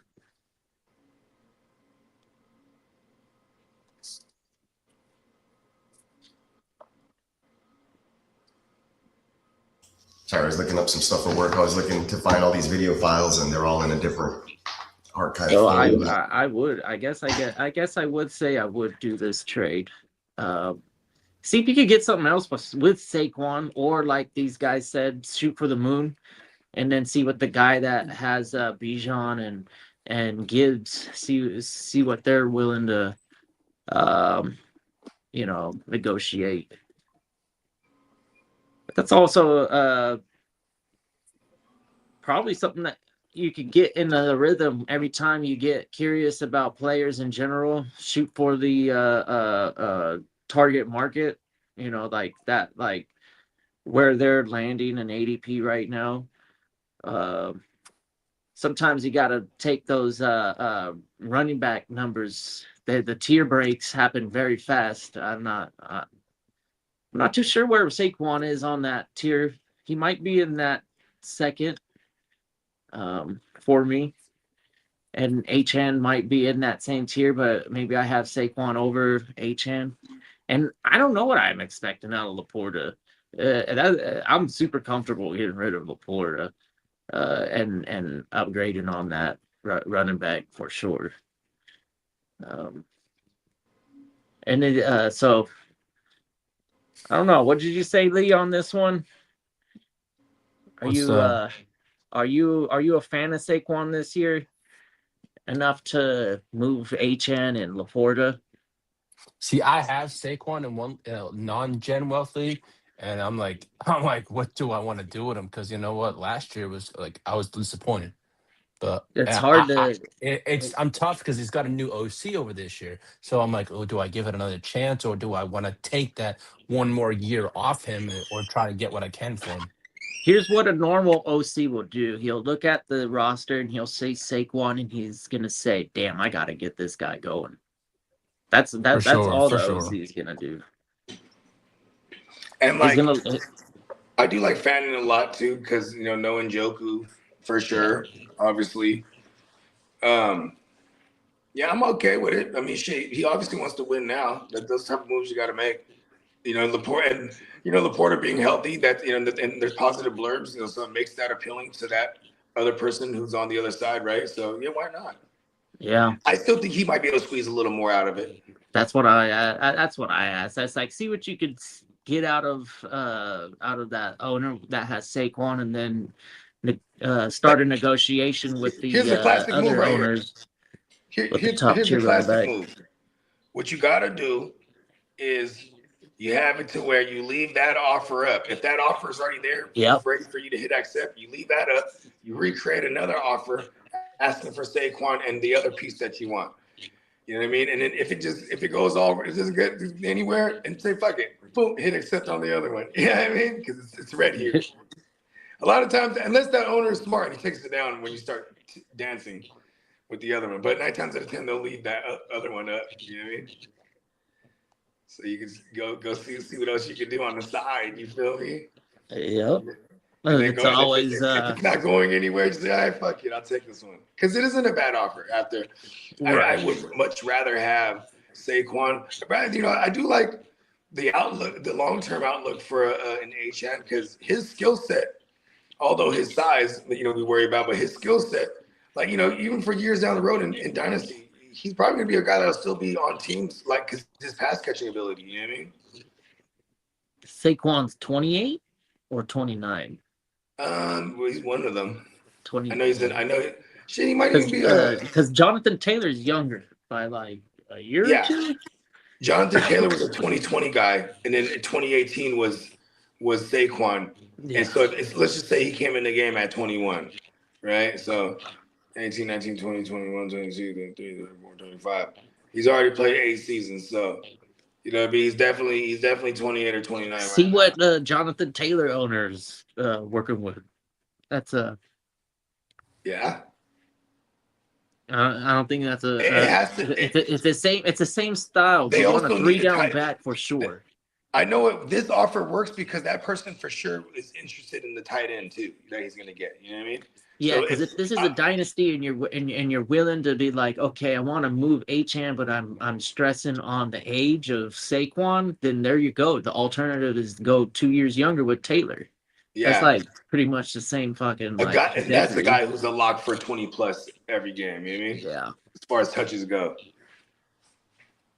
Yeah, and then because you know the Gibbs and the Bijan owners right now, they're like licking their chops to be like, okay, well, can I have your whole team? Right. Like, especially those teams if they're like in bad shape and they need to like rebuild, so to speak. Yeah. Right. Well, I mean, like they'll look at a younger running back. Algiers gone and Montgomery's gone, so we've got some new outlooks for our 3-down backs. Like they might be able to get those. I don't think they were the most consistent getting that 24, 25 like JT and Saquon are. Yeah. But they were so effective and efficient, and that offense gives them. And the arrow's only pointing up for those two. Yeah. Through the air yards is nice. I like your pivot though. If we can go get Taylor, like say that Taylor manager, say his team's not in great shape at tight end, right? You know, that this offer is going to look appealing. Or even if they're just not in bad shape, period, because whenever a manager in Dynasty is in bad shape, they're thinking rebuild, right? Young players are going to be more appealing to them. So like, hey, here's young ass Achane and young Laporta. You know, let me go get aging Jonathan Taylor plus or aging Saquon plus. You know what I mean? Like I feel like you could do the shit like this when their team is overall bad. You know what I mean? Yeah. Yeah, because they're like, oh yeah, I'm rebuilding. Yeah, I'm comfortable with moving Laporta. I believe that the Jameson Williams really killed Laporta. That just like taking him away from that number 2 passing option it made him pretty much irrelevant. Besides like situational stuff. And I will say there is like a case to be made for Laporta this year because the new coordinator over there was coming over from Arizona, had McBride going crazy. McBride? Yeah. So like, you know, I'm not saying he's going to be a McBride, but it is pretty interesting that like, you know, just now this coordinator's there. And then, you know, Laporta did miss all year because of injury. It wasn't like he was time bad. To throw the chicken wing on the fucking grill. I'm still with y'all, but I'm going to be making some noise and stuff. No, do you think? Yeah. Yeah, I'm smoking another joint and we'll get up out of here. What you got planned for the weekend, folks? Going down to the lab on Sunday, and then Monday I'm linking up with my man Smoking Jay. Oh, that's cool. Right? Shout out to my guy Smoking Jay. He's coming to Cali. Cannon, right? Yep. Yeah, that's right. I was putting 2 together. Yeah, and I've known him for damn shit I've known him like damn near as long as I've known Peacock. But what's crazy is like back in the days when the GMM network, it was mainly me and Steamboat. And then sometimes we bring on Bell Cow, and sometimes we bring on my guy Iffy, and then Iffy would bring on his cousin sometimes. Like and back then it was all audio, and we'd be actually in my studio. You know what I mean? And then so I was like, you know what? It was 2019, and it was New Year's Eve, bro. Me and Smokey always laugh about this shit because I was like, yeah, I wasn't doing nothing. It was like the first New Year's, we're not doing shit, and I already had my son, he was the baby. And we're just like, yeah, we're going to play it low key this year. You know what I mean? And then so I'm sitting there, I'm like, ugh. And I already had a whole season of doing the content. So I was like, I'm going to start reaching out to motherfuckers. And I had been following Fornicator for a minute. I mean, he was the fantasy fornicator, fucking the game up or what, forget what, fucking shit up or something like that. I forget his little slogan. but he was dope. And I just followed him on Instagram. His little clips was dope. His podcast with all the homies was dope. So I just reached out. And I was like, and then he was like, oh yeah, he's like, I'm kind of taking a break from content, but he immediately responded. So this is still like 2019, like the ball ain't even dropped in the West Coast type of shit yet. But he's like, yeah, but I'll holler at you. Well, he's like, when I start doing, I'm still taking a break. I'm like, okay, word. And then probably like mid-January is when I met Peacock and all them, because I met them maybe the end of January. So I met them like a week before like the COVID shit shut down. Like everything. Shit was crazy. What was my point? Oh yeah. And then everybody shut down. So then everyone's doing content like crazy, right? Because now everybody and their mama is just they're at home because they're shut down, the world. So then motherfucking that was when Fornicator hit me up. I was like, look, hey bro, let's rock. So let's rock. Because at that point too, he's following my content and we're putting out hella content. You know what I mean? So he's like, okay, yeah. And then I just bring shout out to the Rum Boys when we used to rock. That's how I met Peacock and all them. And then we had this Friday show and we just bring everybody on. Everybody's just getting loaded. A lot of great times. Because everybody had the same thing going on. We were just all shut down. And we were all degenerates with fantasy.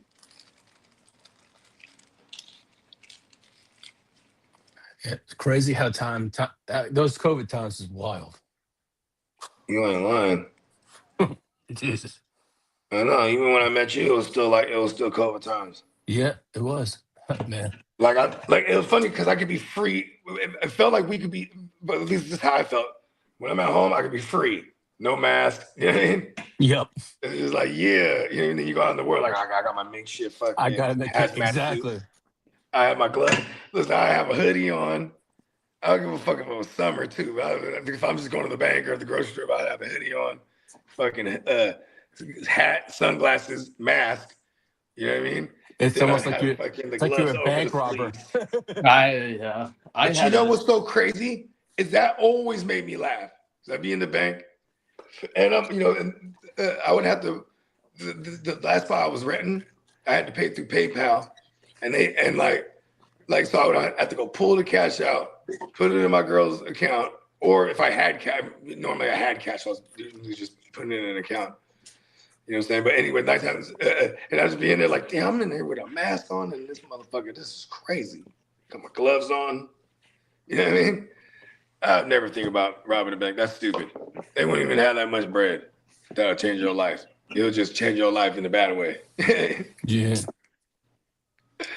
You know what I mean? This motherfucker, the teller might have like $1,000 in that fucking tray. They are not taking you to no safe. And even if they did, they might have like 100 bands on hand or something like that. They don't unless you know, like when they're moving the bread around. You know what I mean? Then, that's why you see them straight with me on OJ. We done covered a few armed robbery where they hitting the armed cars up, the armored cars.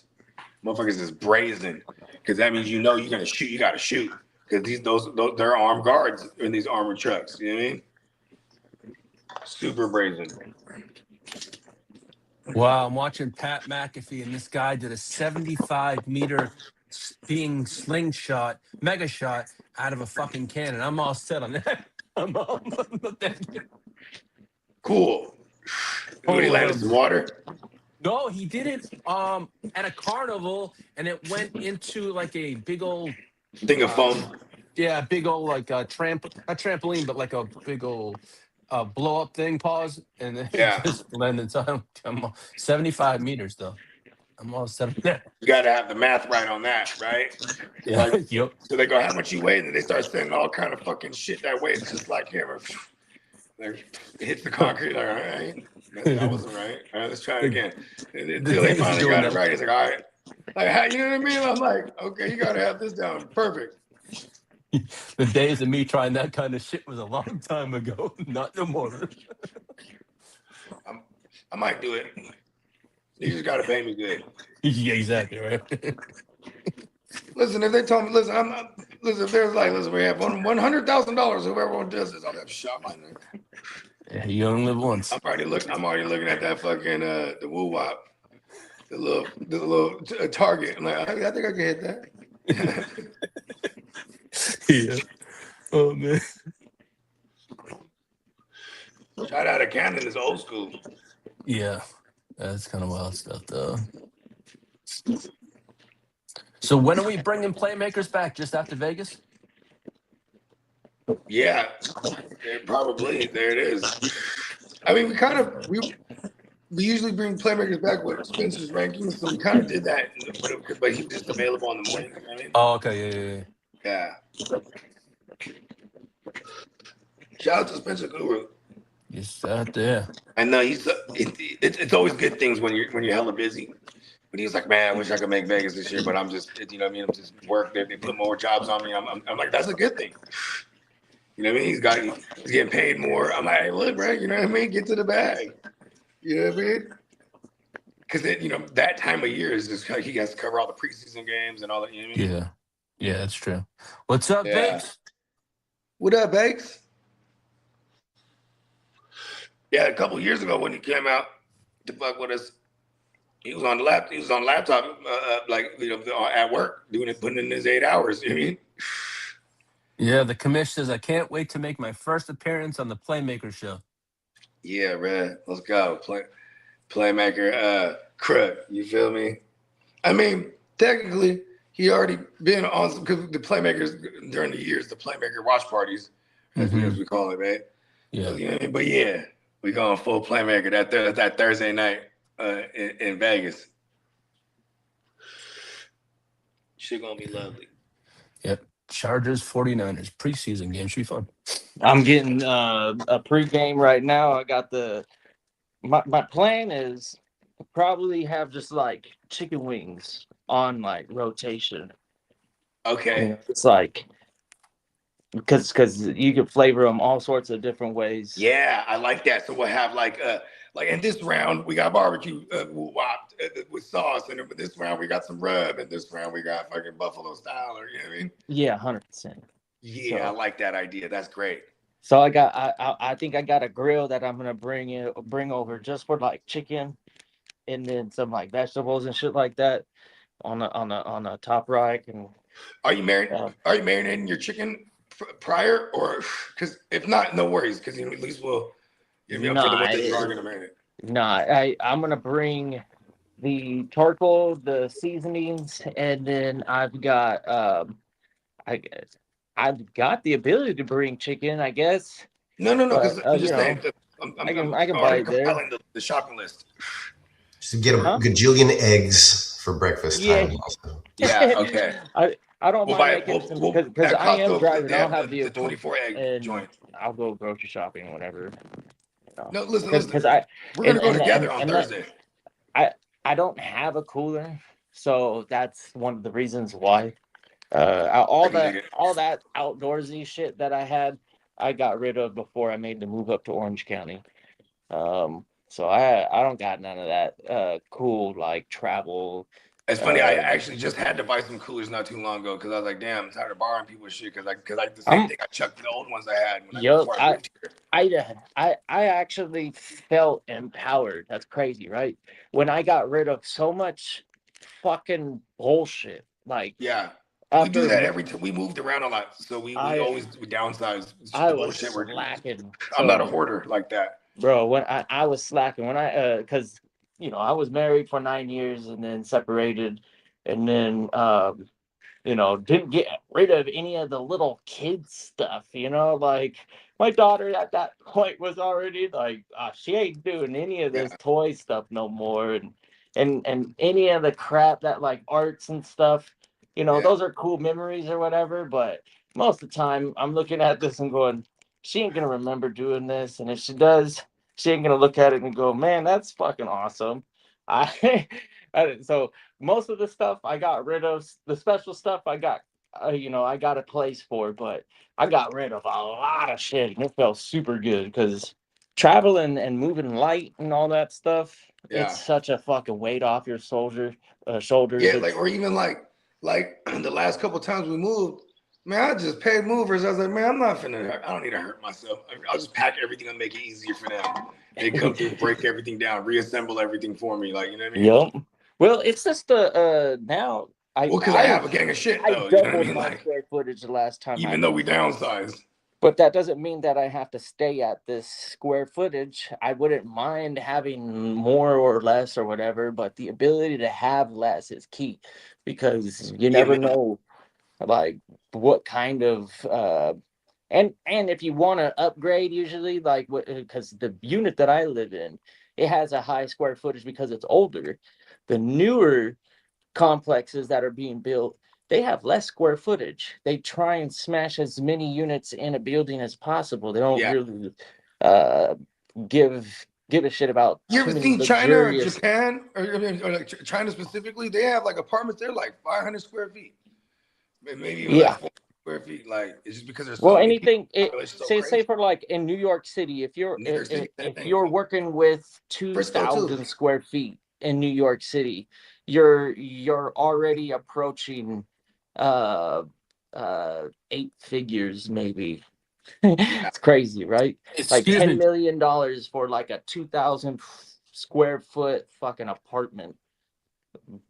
Super nice, I guess. But hey, Bogey Kitteh, Bakes has a question. What do you guys think of a baked potato bar? Bacon bits, sour crash, cheese, chives, pickled onions, cilantro, tomatoes, etc. Then he goes, then you can add the cheddar trip and the other protein of your choice. Yeah, I like this idea. Yeah, all we gotta do is get a couple stuff. back. Just tell me specifically what kind of potatoes to grab. Yeah, text me that thing, Bakes, because that could be done. That sounds bad. I don't remember what I did. Did I do the potatoes, the onions, and carrots and shit like that? Last year. No, but I don't know if we've told you we kind of need that red beans and rice again because that shit was the shit. I got you. It's gonna go crazy with fucking JD's food, man. Right? I'm so fucking hyped for that. For the gumbo, I ain't very good at cracking shells or anything. I don't know if he was gonna do the just the gumbo or if he was planning on hitting that grill up with the fish fry. You know what I'm talking about? The crab fry. Yeah, the crab, the grilled crab legs. See, I think he decrabs the crab legs and then throws the meat into the gumbo, and then he also gets like the. Can we do fireworks in Nevada? Can we do that? He gets like the canned Alaskan crab, and the one that's the chunky meat, and he gets a couple cans of those, and he throws that in the mix too. So he has like, you know what I mean, just to plump it up. But then I think he puts chicken and sausage and all the goodness. You know what I mean? Yes, it's definitely an eye-catching plate. I'm excited. Whatever gets served at this moment in time, the way that it's lined up, you better be anticipating enjoying the food just as much as anything else right now. Really. Yeah, I feel like that. I can already envision Playmakers on that Thursday being like us just prepping too. You know what I mean? Like, like the whole get down. Oh yeah. You know what I mean? Because Thursday, that Thursday morning, boom, I'm knocking everything out, all the food and drinks that we need. You know what I mean? And then bomb. I'm anticipating just afternoon, like probably somewhere between like if at best conditions I would get there around like 12:30, 12:15 maybe. Yeah. And then as late as like 2:30, 3 o'clock, depending on. It'd be like that. I mean, it's August and it'll be a Thursday, so I don't know. Yeah. Maybe not. Getting so out bad. of LA might not be so bad. Yeah, and unfortunately, it's one of those drives, and I'm doing the drive right after work. So when I get there, I'll probably crash out. Yeah, take a nap. Yeah. You know what I mean? What is that? It's like 4.5, something like that. Yeah, on a good day. Yeah, on a good day. Like I said, if it's fucked up for traffic, it could get as long as like on the way back, definitely 6.5. I mean, because you know what you could do is you could like get to the crib like 8 o'clock or whatever, lay it down for like 2 hours, and then boom. Yeah. And then because then you avoid all that morning traffic. And then, I guess you jump right into the lunch traffic, but it's going the other way. You know what I mean? Usually. Yeah, that's not a bad idea either. That's the benefit this time is that I don't have to worry about the making no air flight. The flight time. Like, shit. Yeah, and you get to bring all your stuff that you know what I mean? Oh yeah. I'm definitely I'm a big checklist guy. So I make a checklist and boom, boom, boom. Okay, got everything. You know what I mean? Yeah. That's why I was like, I'm even with the food. When we get closer, I'm gonna have a specific. It's funny too because I thought you immediately the gumbo. Because like shout out to our man JD. He hit me the other day. He was like, I'm gonna take a break from the morning shows for a cool minute and focus on the H2S joints. I said, yeah, do your thing. And then I hit him. I was like, hey, you're still going to Vegas, right? He's like, hell yeah. I was like, okay. Because after the first day, I was like, he sent me the list of all the things I need for the gumbo. You know what I mean? Because I'm like, and I was like, then I thought because I was so burnt. You know what I mean? And I got the phone. I was like, of course he's going. What the fuck? He's the champ. You know what I mean? Outside of everything, and he's gang. You know what I mean? Like I was like, well, why the fuck would I even ask that? You know what I mean? But shout out to the fella, man. That gumbo, and listen, he does the gumbo every year, even after Thanksgiving or during Thanksgiving. And so, like, he's always been telling me, just come pick up a bowl. You know what I mean? I have yet to do it of all the years I've been out here. You know what I mean? So I'm hella looking forward to the gumbo. Yeah, for real. Even though I might have developed like a slight allergy to crab, we're just gonna have some Benadryl in here. I'll put Benadryl on the checklist. So are you straight with like lobster and shrimp or? No. Lobster and shrimp is cool. Okay. Yeah. Crab, like I said, it might be slight because sometimes I get the little, a little itchy. You know what I mean? But one time I had the hives, and then I went to the doctor. He's like, "Oh, you should just go to the allergist," and I just never went to the allergist. You know what I mean? And then, I just, but see, here's the thing though. I've ate crab cakes, and I was like, I couldn't refuse. It's real crab cakes, right?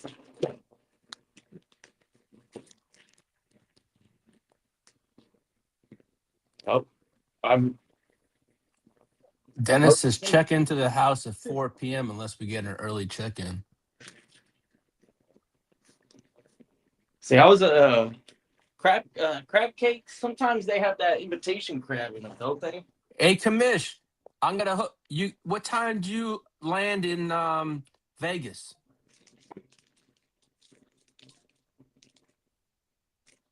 He's in there Thursday afternoon. I get in.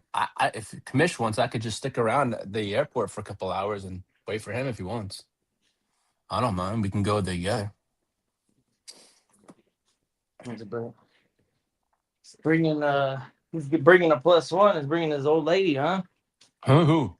Kamish, right? That's what he was saying. I don't know. Oh, he mentioned because of the football game talk.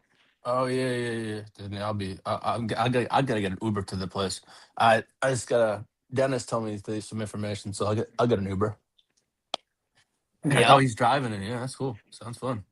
Yeah, I mean, I'll be up there afternoon. I don't know when anybody's arriving. If it times out and it's convenient, I got no problem picking people up. Oh yeah, you're talking about if when you're coming in. Hold on. Yeah. Check if this I have out. to make a I just got a detour delivery. and help out the cause and get somebody at the airport, I don't have an issue if I'm already there. I ain't leaving, bro. That's it's on you. If it ain't working out on the time. What time are you flying in, Lee? I leave 7 Texas time. I arrive in Vegas time about 7:53. Okay, so you're in the morning. Yeah. Yeah, because I already told Lee too. I was like, hey, what time are you coming in again? Yeah, about 8 o'clock time, Vegas time. Yeah. And then there's a group of people coming in on Wednesday. Wednesday's going to be Wednesday night's going to be what, like at least a handful of people. Yeah.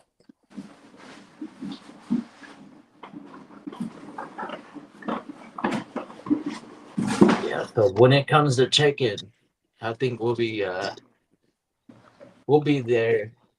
We'll probably be there asking, can we go in now? It's 3 o'clock. We're already here. Is this an early check-in or is this straight, like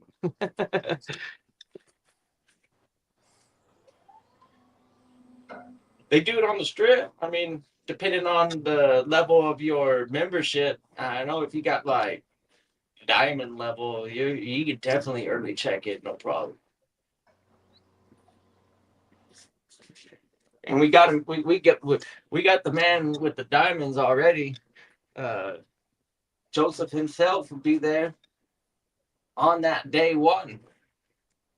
So he's got the diamond access. He'll probably get it done. he's got that diamond access. The diamond club member. Okay, look at this.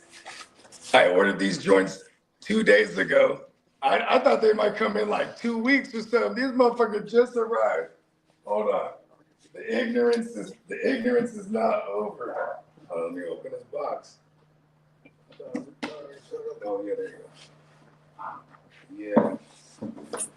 I mean, I don't really put anything past you, Bogey. Like, you really ain't gonna surprise me with much. Hey, the ignorance. Like, man, this guy. I never had a pair of these. Oh shit. Oh, this is Vegas written all over it. I needed these. I was like, I got those in the high top version. Come on, let's go. And then we'll tell people we're cousins in Vegas. Look at the shoes. I've worn them like twice, bro. Like once each Christmas. And you know what's crazy is like, I was like, wow, I'm actually gonna wear these for real because I'm like, if I ever want them again, like I'll just if you're not afraid to pay premium, like I got these for $280 with delivery and everything like combined. I was like, I was willing to pay that for something that's like you can't just go find easily, but you can if you're willing to pay. You got to wear the shoes, or otherwise they'll sit in your closet, and then when you do decide to wear them, they fall apart. So yeah, you ain't lying. Oh, yeah, like they had these came in like they're like in a bag too in the box. You know what I mean? So I would imagine that's how motherfuckers would store that shit. I used some old Air Maxes that I busted out of the cart. I used them for like a year. And they kind of fit tight, so I was like, all right, I'll just wear them every day. And then within the year of wearing them every day, they completely fell apart because the box for 2 or 3 years. You know what I mean? I was out there cutting the grass, and the whole sole just fell off. Damn. Disintegrated. Those are stewy. I'm trying to go on my golfer look too. I'm trying to find like some red golf shorts. You know what I mean? I got a whole bunch of shorts. Right. You know, I think I lost too much weight. I'm trying to gain some weight back before I get to Vegas. Yeah. It's funny too, because when I was doing the black seed, I did the black seed oil for like almost 3 months, and I was doing it every day. And like that first couple of weeks, it really cleans you out, right? And then like after when I stopped doing it, then I decided to jump on the scale because I remember jumping on the scale like I'm usually like notoriously 150 between 150 and 155 like when I'm really grubbing, right? And then when I jumped on the scale, I was 145. I'm like, damn, for real? Damn. I'm like, shit, I wasn't even doing nothing, but I'm like, oh, I was just carrying like this 5 to 10 pounds of sludge on me. And then my girl's like, "Oh, your stomach looks nice. Are you doing crunches?" No. I was like, I just stopped drinking beer and fucking started doing the black seed oil. Got to get back on that protein. You know what's funny is I gotta stop fasting. I gotta just incorporate a second and third meal into my stuff. You ain't lying. I was gonna say I just don't eat enough. Like I don't sit there and engorge anymore. You know what I mean? Yeah, that's how I lost weight. Right? Hey, listen, man, you're notorious on the stream. Like I'll see you put a whole pizza away. Like he's got a large. What'd you guys order? He has the one that they're sharing, and then he got his own pie. I seen him eat a whole tri-tip, one sitting. I mean, he knows it's a few hour long stream, you know what I mean? Or it was one of those Sundays, but you definitely put it away. Yeah, very impressive. I remember Diamond Joe, he texted me specifically on that tri-tip one. He texted me on the side, he's like, very impressive. I was like, what? He's like, Kitteh, literally, he's like, I was watching the stream the whole time. I was like, he's not going to finish that whole tri-tip, is he? And he's like, eventually he did. Very impressive. I think you had like a loaf of bread that you had cut up or something like that. Yeah, so you're like making little like tri-tip Sammys. Because it's right there at the checkout. You're like, all right. Yeah, I get a fucking loaf. Smells so good.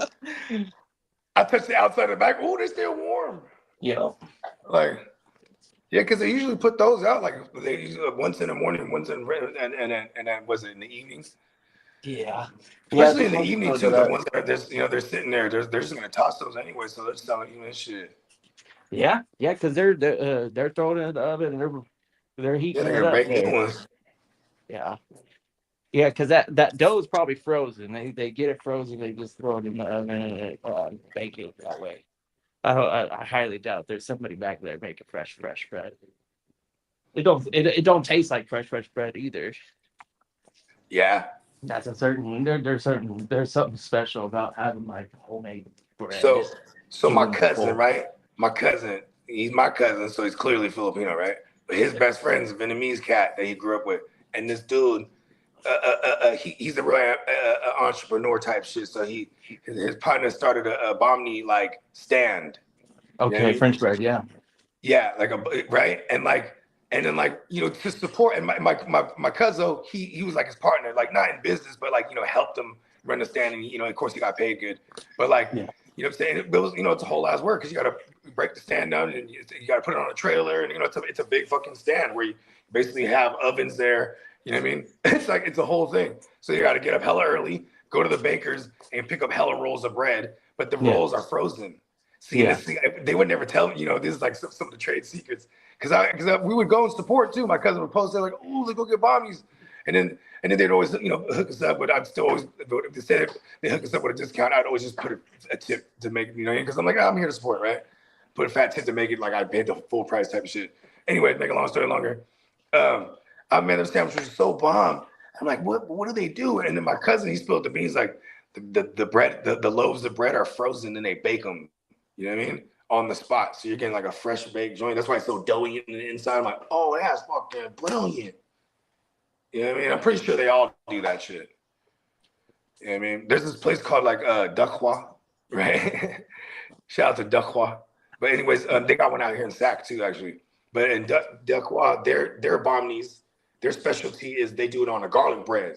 You know what I mean? So fresh baked garlic bread loaf, split it, then build your Bomni on it. You know what I mean? Nice. Right? The pho place that I was going to, they also have banh mi on the deli side. They have they sell their bread by the dozen or by a single count, whatever. Yeah. Yep.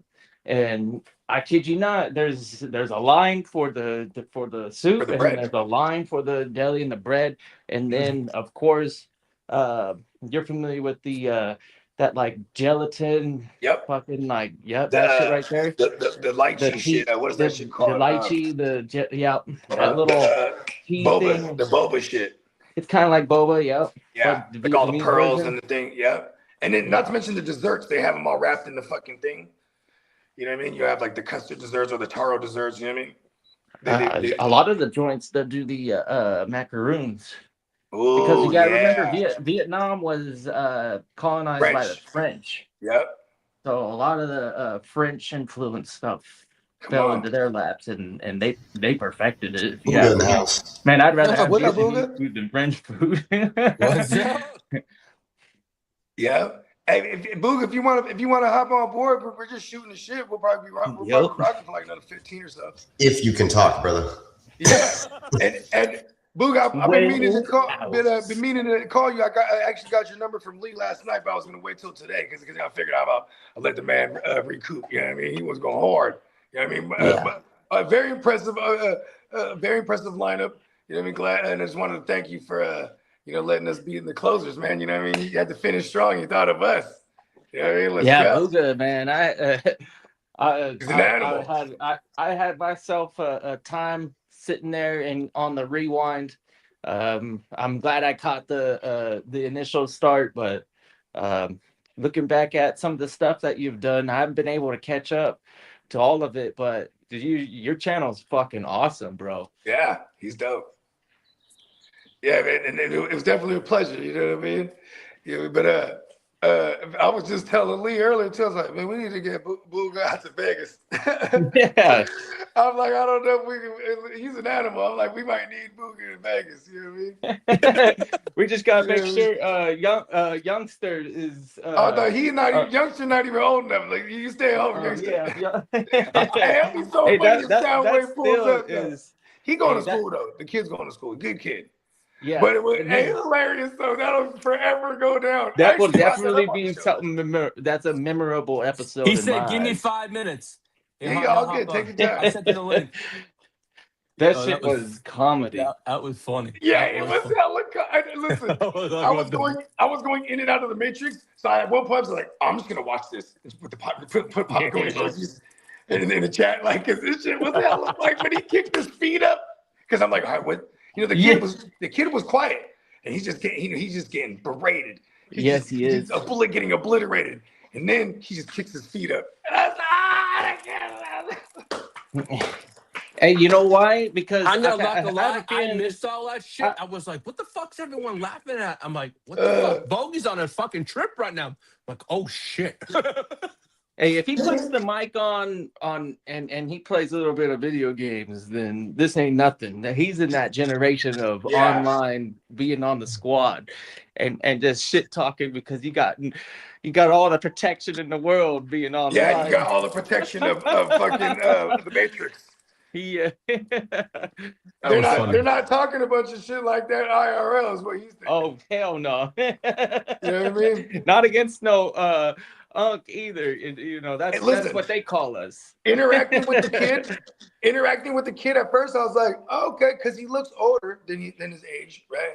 So then at one point I was just like, with some of his answers, like first of all, I'm like, okay, like so you got a cool name, you know what I mean? That's my favorite Transformer. And he's like, I was an announcer in high school, so they called me Soundwave. I'm like, oh, okay, so you don't know Transformers. I'm like, okay, he's definitely like super young. You know what I mean? Because, he don't like Transformers? Huh? He doesn't like Transformers? He didn't know that Soundwave was just like one of the fan favorites all across the world when it comes to Transformers. Hey, well, he was aware of Transformers. To give him a little slack, I think Soundwave is a nice, like, if he was somewhat he was musically in his high school. He was the announcer. Yeah, I didn't know if he was like sitting there in the background producing, making beats, Right. That was my initial reaction. I was like, he's a cool kid. Brought one of his young prodigies. Young prodigies. You've had many of them. Please, Brad. Yo.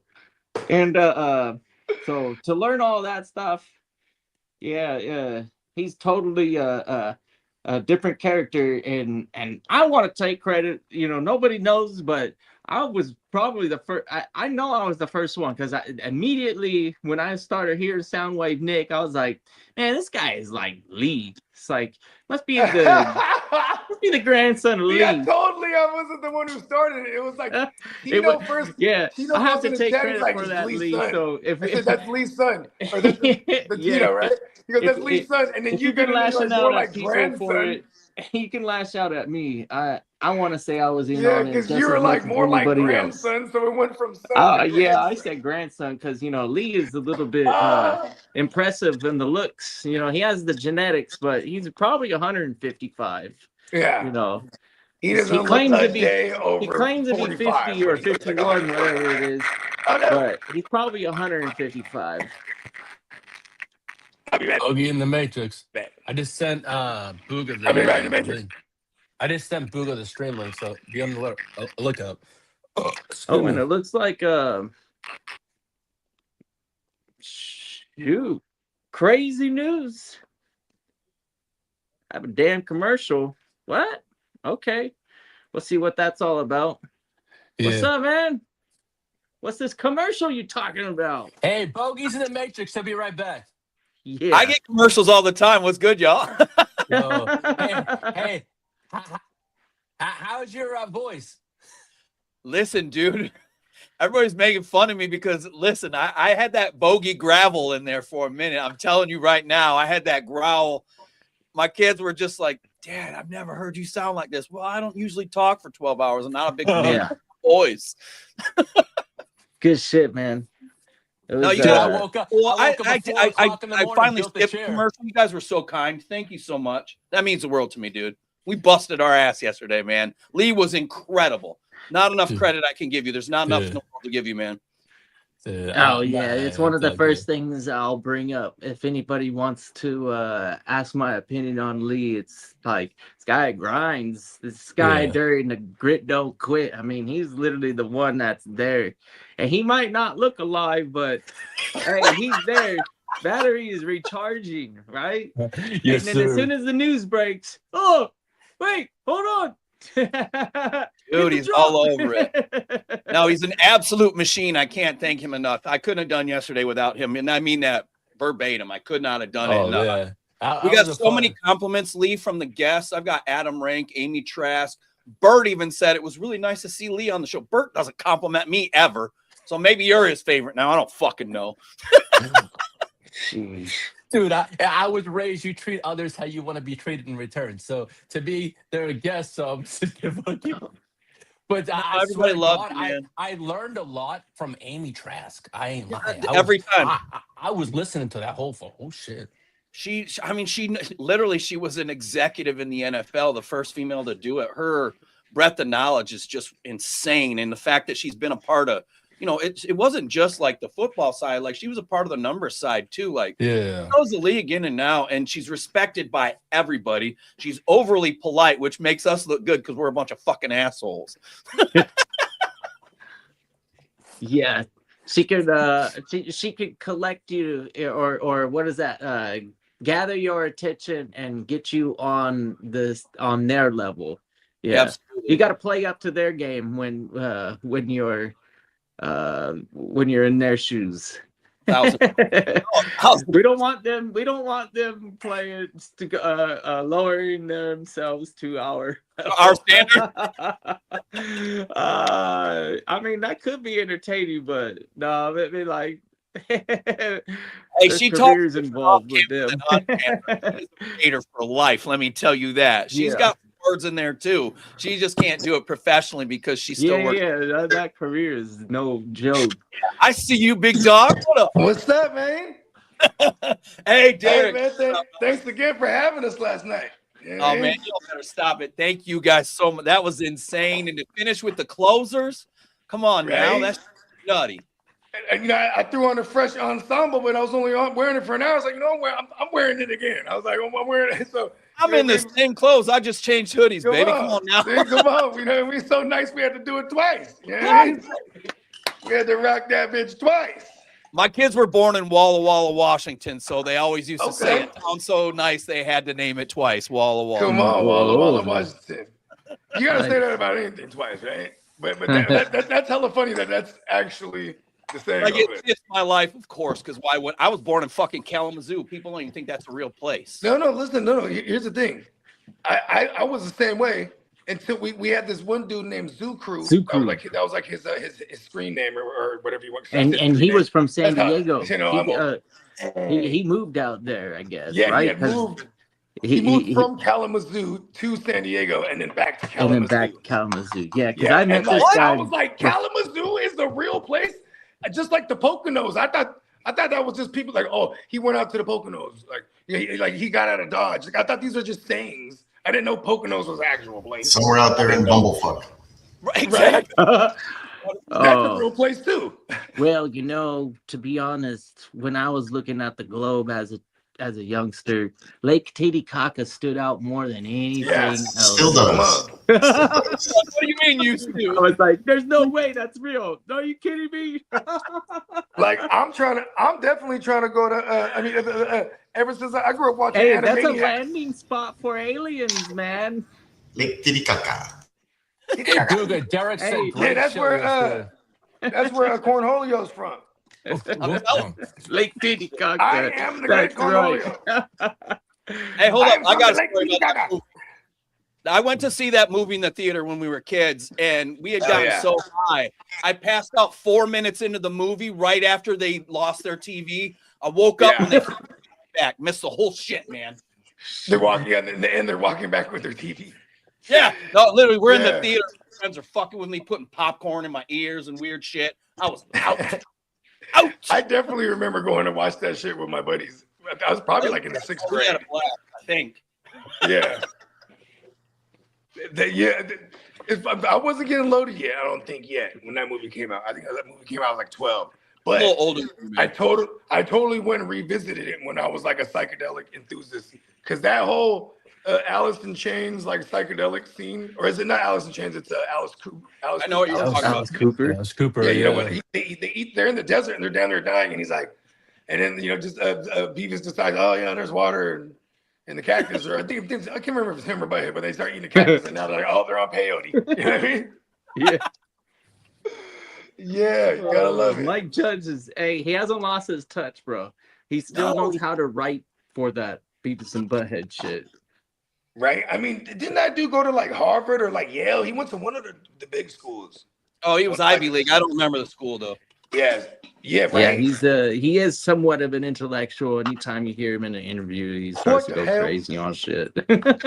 And he's the voice. Hey, he's the one who did Idiocracy. I mean, like that is absolutely like he told the truth. Look at what so he technically invented Crocs. It's gonna happen.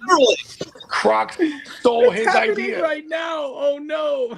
He wasn't lying. Well, have you ever heard him talk about it too? He's like, I wanted to have the dumbest thing on their feet ever. And then it just and then Crocs fire and now everybody's wearing it. It's crazy. And listen, I was Crocs dead in them bitches. 20 years ago, I used to wear Crocs all the time, and my boys would be like, the fuck? But like, it was my thing, like collared shirt, some kind of golfing shorts, like golfer type shorts, and then I wear Crocs with socks because I'm not a weirdo. And then I do have one pair. They have a bunch of plants all over them with glow in the dark mushrooms, and they're very comfortable for when I'm tripping.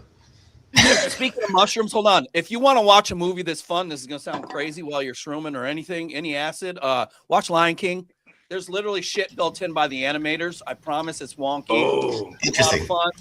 You're gonna see some nutty shit in there. Just trust me. We used to love it. And I'm a big fan of the Lion King. You know what I mean? I mean, shit. He teaches lessons in life there. He's like, listen, see all this right here? It's all our shit. All the way that the eye can see. And he said, word, Dad? He's like, yeah. And then he got lured out into that motherfucking valley. He told him, don't you go to that fucking valley. And that motherfucker, Dad, he had to live with that guilt. What did he do? He had to live with the guilt of his actions. The storylines by Disney used to be brutal. They've gotten away from that shit now. Well, you had to lose your dad or the mom. They haven't changed necessarily. Yeah. Right. Like Frozen is like, how long ago was Frozen? Like 10, 15 years ago? Mm-hmm. Yeah, about. It's somewhere literally. The opening sequence, the opening sequence, the parents, first of all, they're hella rich. They're kings and queens. They're the princesses. Then the parents, they go off on like a boat trip, and then their boat sinks and they die. Come on, it's crazy. Right? It's like the first 3 minutes of the movie, and they're singing. It's a singing song. It's just like a singing movie, so they're like singing the whole thing, and you know what I mean. And it's like, oh, and then they die, and then you're like, oh. and it like shows them from their kids, and then they grow them up real quick within the first like 5-minute sequence. You know what I mean? No, it's always that. It's been there for a minute, but again, in recent years, they've gotten rid of it because everything's so fucking soft. No, Disney's still going hard, man. Oh, you still got my kids can't. Hey, you gotta have a touch of morbid. You gotta have a touch of morbid shit in They made their Real money life. on it. All of them old school princess stuffs are kind of like ripoffs They're from vintage. other cultures, and they had to tone it down. Like that was like those stories of the princesses and stuff are no joke. Like Yeah. The Cinderella story, she's basically a slave that was acquired. Like the Cinderella story is based on I think she's like, she might be some type of Middle Eastern, but they said she had black skin, she didn't have fair skin, and then she was a slave, and then and this dude, he's a prince, he's just in town, he's like, oh, this bitch is bad, and then like, you know what I'm saying, she leaves and she has a slipper. He tells the king to find the bitch that has this before the slipper, and then they found her, and then that's what this story from like ancient, whatever the fuck they found it. They just remixed it and then made, you know, the Cinderella story. I had no idea we'd really stick on the Disney subject. This is fucking great. You take me My back man to actually young and still wanted to hang out with me. Listen, Hey, if you're on this GWN shit, as soon as the news ends, then it kind of evolves into shit like this. yeah. Hey, Booga, what was your feedback? Hey, Booga, any feedback on Jay? Yeah, actually, they obviously I had one question about the time that he like fritzed out or whatever, but he did a good job. We got several Lee, we all got compliments. I'm just not good at he was beating himself up in text messages to me. Like, man, I felt like I failed him. Oh no, tell him to text me, dude. No, I'll handle it. Just text him and Tell him. so wrong, dude. See, I told him it was a StreamYard. Tell him I said, don't let it happen again. You be nice to that cat. He was pretty sharp, man. I like that guy. He was good. I think I was watching during that time too. Yeah, I saw everybody from Peacock popping up. I've never felt more supported in my life. Oh no, you're a real one, bro. Yeah, come on. Super impressive. I've seen you challenge. I've seen you challenge someone to a fist fight. You know what I mean? Like I respect this dude. He's like, I'm never escaping that shit, am I? Ever? No, because now that makes that. Listen, you put a hell of brownie points in our book. Like, yeah, like this guy. I'm just. You know what I mean? I'll just We've say been going like, to wars out here. We need a guy like that. Yeah. I didn't have to move to Pontiac to be this way. I'm 5'0" with the last name Peters. Shit was different back in the day. I've got a little bit of fire. I've always had to prove myself. And listen, nobody's gonna kick my ass better than my daddy did. So if somebody wants to get down or talk credentials, my resume stands for itself. It's a lot taller than I am. Talk that shit. Yeah, youngsters everywhere. You better know your role and settle down. Cool. Know what we're doing here, baby. You don't try to one up a bro. Like, thank you. You don't try to run up and have you dying. Hey, you know I really do. That was funny. You tell him I apologize again for the 100th. No, listen, he's such a good sport, bro. That's why I got that. The kid kicked his feet up, and we just started dying, man. Like that shit was funny. He's like, I never not heard any of this before. He's like, you're not saying anything I have never heard before. You know what's so funny? Remind me like a mirror, baby. Hey, check this out, Booga. Kitteh made a good point earlier. He was like, that kid, he's playing he's a video game kid. You know what I mean? Like they got their that generation, they're used to like just being able to tune out the shit talk. Motherfuckers, bro, they're literally shot like 5-6 years old on Fortnite, Roblox, whatever it might be. Shit. They're talking shit, mad shit. Like, big shit. I got Madden on right vulgar now. Playing Madden right now. Look, that's the same group of people that can't handle life situations when they fail because they expect to respawn from the checkpoint. So dog. They never. We had no lives. I just sent a thing about that to the group thread earlier last night. 3 chances. Since smartphones, bro. I tell my kids, I was like, here, play this video game on the Super, and like, let me know when you beat it, and I'll buy you a new game. You asked me, That's such a trap, bro. Right? It's a great trap. On the Super Nintendo, my kids like old games, but they hate them after a few minutes because it's like, wait a second, you don't get blah blah blah this extra no, you fucking died, bro. Sorry, you're done, man. Yeah, you get Remember that Ninja Turtle game we were playing, Peacock, when we were in Vegas? Turtles in Time, I bet. One? Which is the what? I'm sorry? Remember when we were in Vegas? I can't remember what year it was, but we were playing the old school overhead Nintendo NES. Yeah, in Nintendo NES. And I remember saying, like, bro, did anybody beat this as a kid? And everyone collectively, no. It was like, right, so fucking difficult. But as a kid, I was like, I'm determined. You know what I mean? Like, yeah, but it taught us persistence. It taught us to not give up. If you wanted to keep playing, you had to fucking figure it out. Now it's like, hey, don't worry, you're going to respawn right here. It doesn't matter how poorly you fucking shit the bed.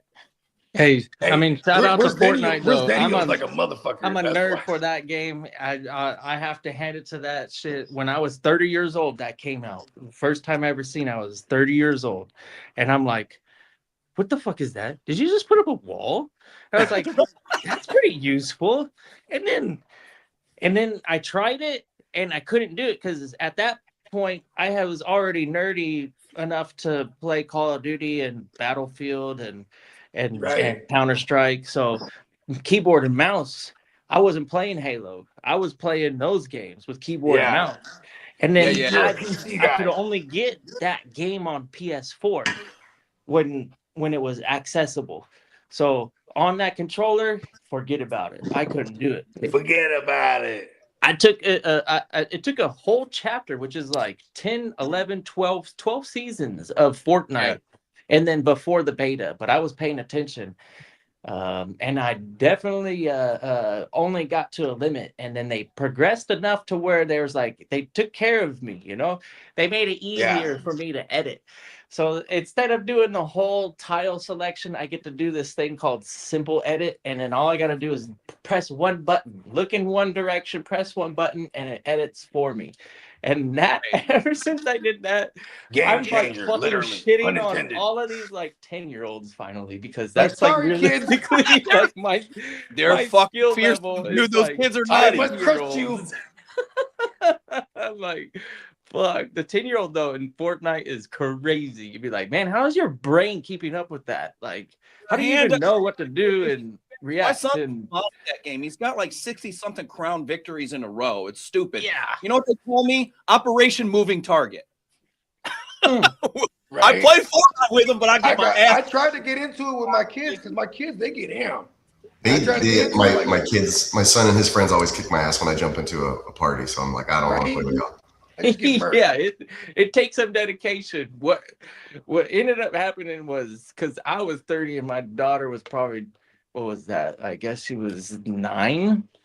And that was the thing. And I was like, if she could do it, then I have to be able to do this. Then I gave up. I was like, there's no way I can't at least get better. And that motivated me. I was like, this is bullshit. I just witnessed a 9-year-old pick it up like it was nothing. I was like, dude, I gotta stop freaking out about it and just try. And as soon as I committed, I was like, oh, I was hooked. I couldn't play any other shooter because I was like, wait, I can't build? This sucks. It was bro. I can't. Tony Romo I used to play all the games.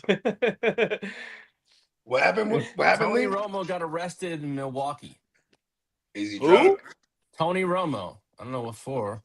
He was drunk, Bogey. That's a silly question. Probably drinking. I've been saying this for years. I love him as a commentator because he's on there, slizzard. You know what I mean?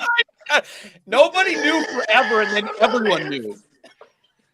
You know I don't know, Jim. Let's take a third down.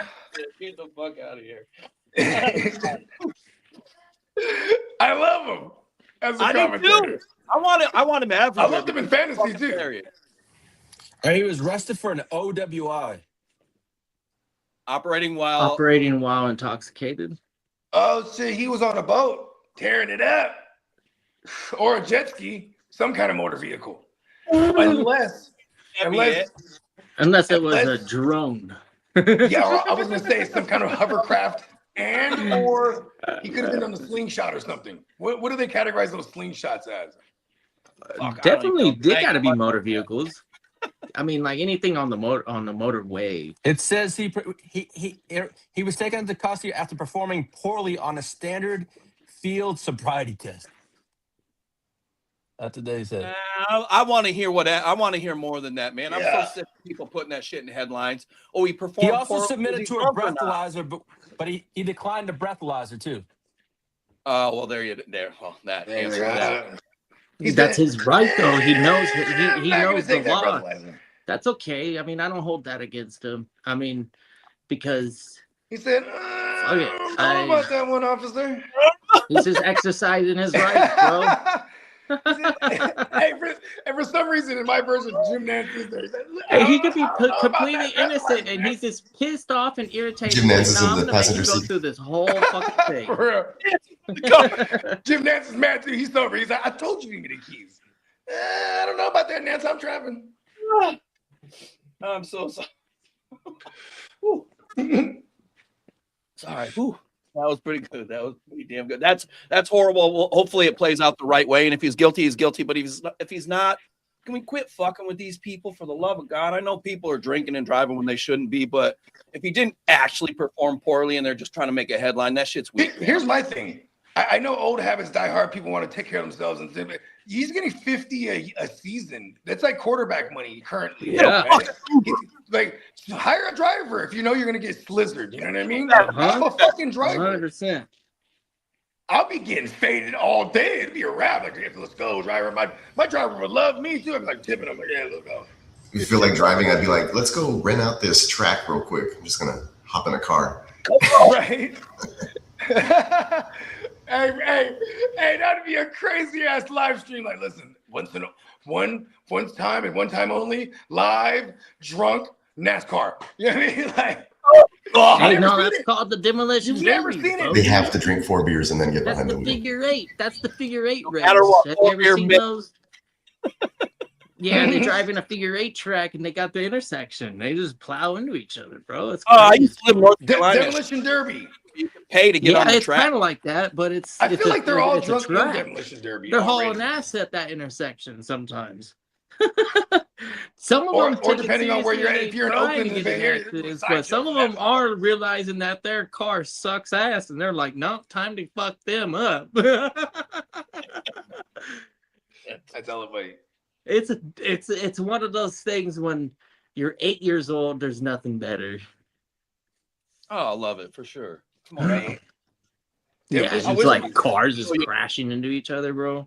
Or like the memory be like Sunday, grave digger, and like, you know what I mean, like those monster truck shit. Monster trucks, yep. I remember I saw one when I was a kid. That shit was good shit. It's sometimes in those events in a stadium that will be like the like the warm up to the main event. The sound of the fucking. I went to one of those. Those things are loud. It takes me yeah. But they're fun. I remember being a kid, like covering my ears, and I'm like, yeah. I want a whole fucking like experience. I drew on there was like a coloring paper contest, right?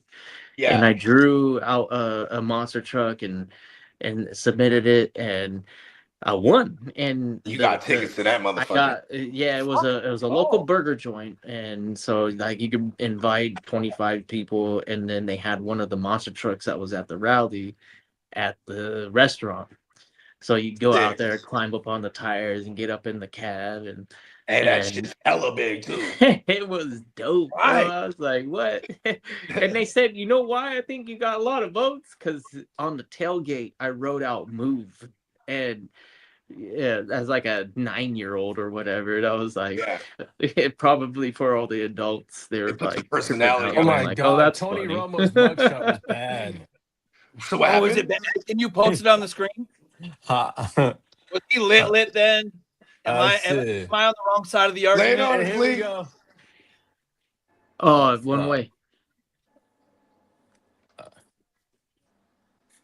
Tractor pulls are the shit.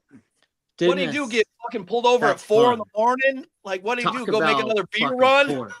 Golly. It looks like he's seen better days. It had to be. It had to be. He has a big old smile on his face like he had a happy ending. Pause. Jesus. A lot of allegations, Lee. So what does it say? It just says arrested for suspicion of driving while intoxicated. But he's okay, so DUI. DUI. Because OWI, I'm like, what's that? Like the motor vehicle? I mean, watercrafts or something? I thought that is an actual offense. That's not something that doesn't exist. Yeah, no, that's a fact. I mean, my family's amphibious, so you know what I mean. Jet skis and water. Yeah, it'd be like if I went to work. They would always be like, "Hey, Rangers coming." Like operating while intoxicated. Yeah. You couldn't be on that boat going crazy like that, or the jet skis without getting too much attention. It breathalyze your shit. I don't know about that, Ranger. Yeah, maybe prioritize a little bit better. Yeah, I mean, we got bazillions of dollars. I would just do that all day, especially you're like a super public figure, like you're already on TV. They can't pull you over on a horse. They can in California. They can. Yeah, Texas, all their own rules, man. They're even on their own grid. Come on now, y'all know that Texas is a different place. It's its own country. Yeah, don't mess with Texas. It's the state. My daddy's side of the family. The only thing that comes out of Texas is steers and queers. I heard that in Texas, man. I fuck with Texas. I love Texas, dude. Those are a lot, not the racist fucks, but there's a lot of people down there I get along with real well. Yeah, I spent some time in Lee's. I've been to Houston area. But I would love to go to like Austin, and I want to go down where Peacock's at because he's like in like a hidden cove. Like I never knew that existed until he started showing me like, where he's like this. Yeah, you literally drive. Let's say you drive south of San Antonio, you hit a checkpoint, and then you kind of get into what I like to call the bubble zone, which is the Rio Grande Valley down here, which is like a buffer zone between Mexico and the rest of the United States, and it's like it's its own little lawlessness. But I mean, it still abides by Texas rules, right? But like you don't see a majority. It's like 99% Hispanic folk, like myself, and we just do our own things. They create their own laws. What's a Texas Ranger, Peacock? So, yes, Peacock. Yeah, those guys do exist. They're like another branch of law enforcement. Bogey has something. I know the origins. What's that? I know the origins of the Texas Rangers. So the Comanches, right? The Comanches, they're a warrior tribe, and they would absolutely obliterate everyone with their ability to ride horses.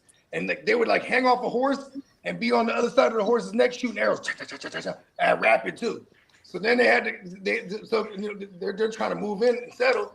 They're like, okay, we keep getting mowed down by the Comanche.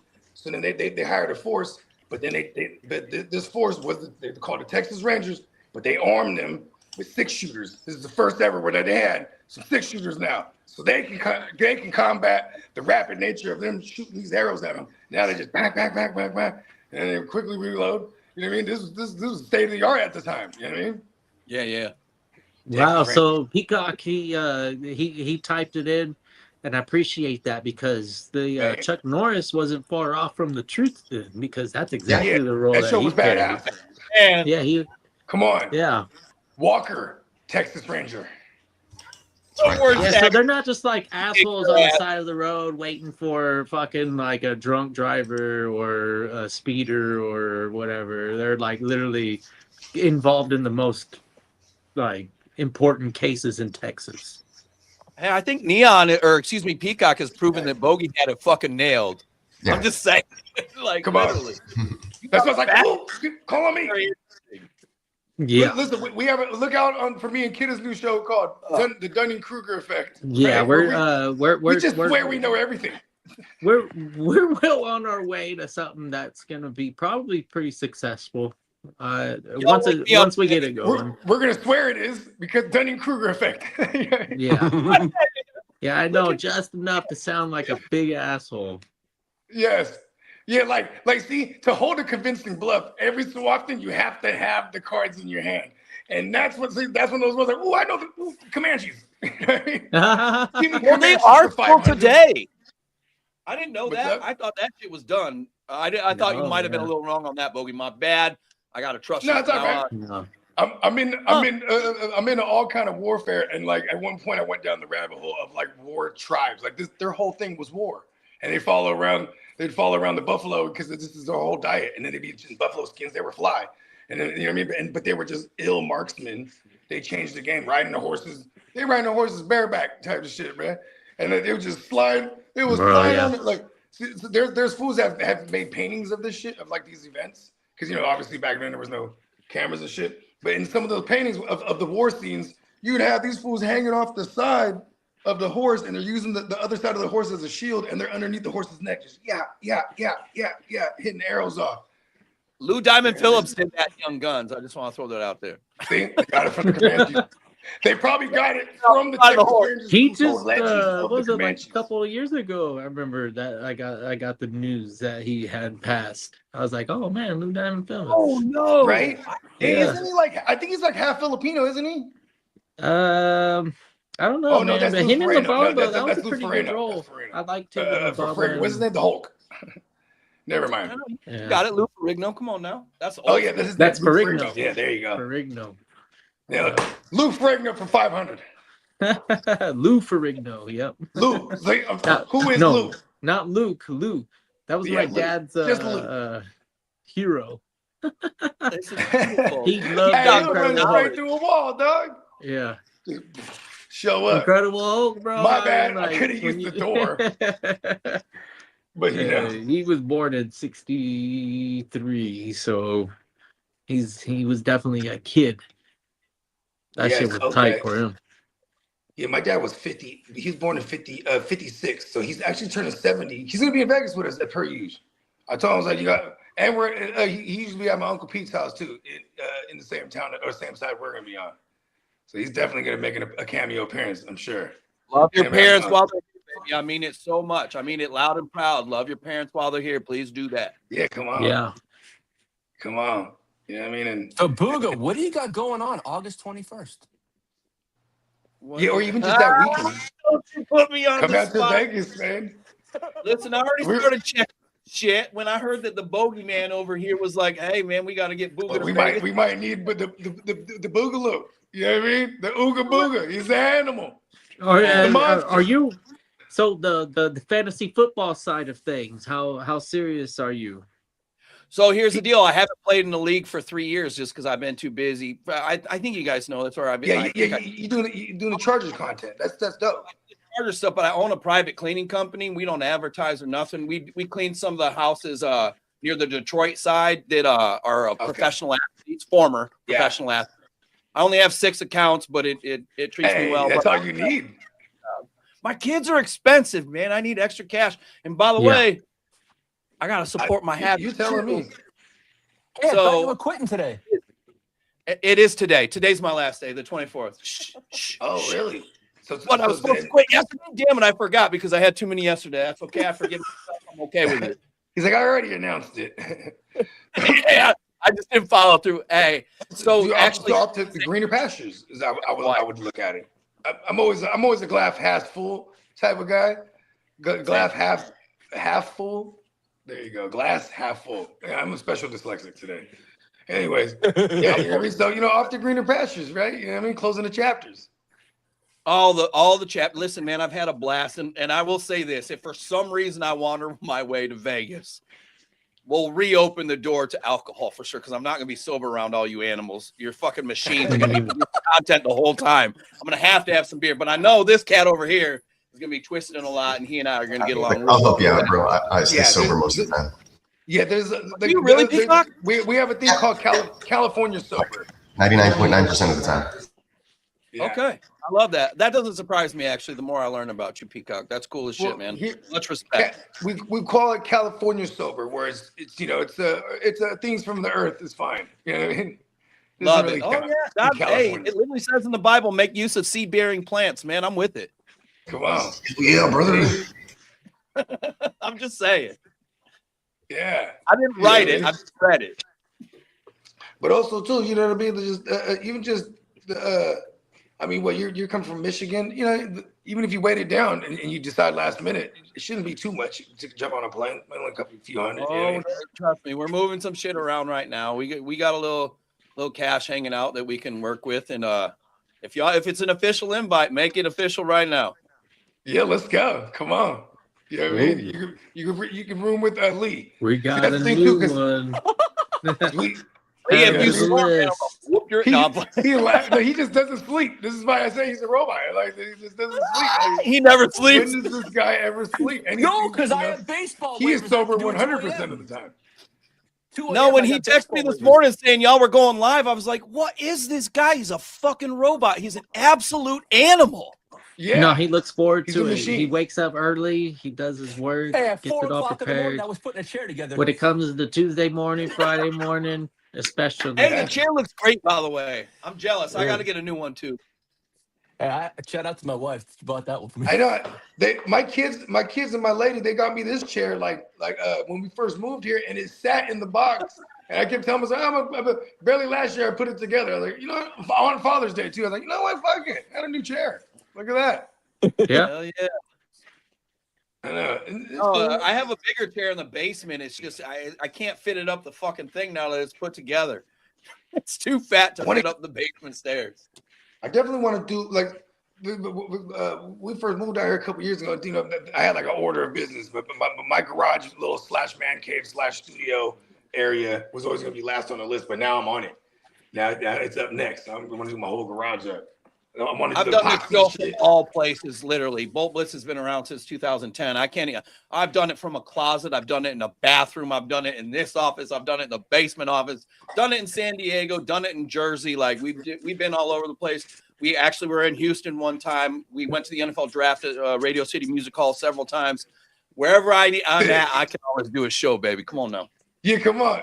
Now we're taking it to Vegas. You know what I mean? Sin City, man, the bright lights. Oh, I'm telling you, you can't see it, but the hair standing up on my arms even thinking about that shit. You know what I mean? Y'all are great. I've been telling Lee about y'all forever and how much I just appreciate it. And then seeing all the names, the GWN names, the Heart to Start names in the comments, I like to think I have a good following. I'm wrong. You guys are fucking killing it. And it was very impressive. It was really cool to be a part of that. And you guys really bringing this on. Oh, stop. Don't even. And Kitteh, we'll get you on too. And of course, Peacock. I mean, I want all you guys on these shows because you know, Kitteh is actually from San Diego. He was born and raised, and he was a Charger fan until they left. Because I told him. If he'd have picked any other team, I'd be cool. But he took the team that LT played with after the Chargers. That breaks my heart. Oh God, it hurts me. What are you talking about? You know how awesome the Jets are? Yeah, they got jet fuel. You know how awesome they are compared to the Chargers? Go look up their playoff records. They have a ring that they shine it and they stick it up their candy ass. Oh, how old were you when they won a ring? We have a championship, but off of separate the actual heads up records. You guys, you're so disillusioned. Like what? Why do you think he had to smell the salt? Like he had seen the light. I honestly want to. I feel bad because the Chargers literally have no true enemy, because the Raiders don't give a fuck about you, the Chiefs don't give a fuck about you, the Broncos don't give a fuck about you. You know who used to give a fuck about you? The Seahawks, who are no longer in your division. So the Chargers are their own enemy. About you. Like literally, nobody gives a fuck about the Chargers. I love it. Hey, you know who we have to connect with, Booga? Is Dennis with that person yesterday, the Vikings fan. Who was the one? He and I've been texting. He just could. I don't think he could do anything yesterday because of stuff that was going on with. Yeah, I know. No. Because I saw he was at. Who was that? Greenlee? Oh, Garrett Greenlee. Oh. Oh, he's cool. Whoa, can you all hear? Wasn't he a Vikings? He mentioned the Vikings, or is he a Viking fan? I don't know. He is, yeah, but he's one of the best kids doing it. He's got like 56,000 followers on Twitter. Like he's legit, dude. He's not a joke. Like that kid was incredible on the show. Dennis is in the chat right now. Hey, Ginger Ninja, what's up, brother? How you feeling, man? You good? I hope you're good. I hope you're great, actually. And I'm just trolling y'all. I see that shit. That's why it changed. You son of a bitch. No, his name. Tell him his name. What is it? Garrett Greenlee? Yeah, Garrett Greenlee, and his YouTube is at F. I'm glad to hear you're great, buddy. Seriously, keep in contact with me. We'll get you on the show for sure. It's FB Analysis YT as in YouTube. So again, at FB Analysis YT. One of the best young minds in the game. I don't mean to call him a kid. He's a grown man. It's just I'm old as fuck, so I say that shit. Yeah, I ain't gonna lie. He may look young, but he knows his shit. Dude, he's an X's and O's guys. It's no fluff. It's no bullshit. You see who I surround myself with. Like Taylor's the same way.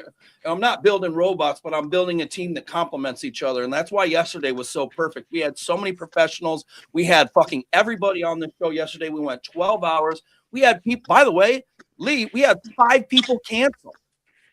And we still crushed. Oh, wow. Yeah. We still crushed. Like, killed it. Man, it was nuts. I've never had an experience like that as a host before. And I've hosted, I don't know, fucking 2,000 or 3,000 shows. I don't know, maybe more. Or less. No, it worked, baby. I cannot, again, I can't be more thankful and grateful for you. And it's crazy. This channel's show, this is our 999 show. Next week's our 1,000 show. Oh, I'll show up then. Hey, do you guys have like a monetize button or something where I can like donate or like throw a little cash at y'all? The only thing JD's is ours isn't just yet, is it? I don't think it is yet. The best way to do it is Heart to Start channel. You can do it that way. Yeah, JD's got monetized. Yeah, which is JD's main channel. Okay. So there's somewhere I'll figure it out. The Rams are the there definitely is something out there.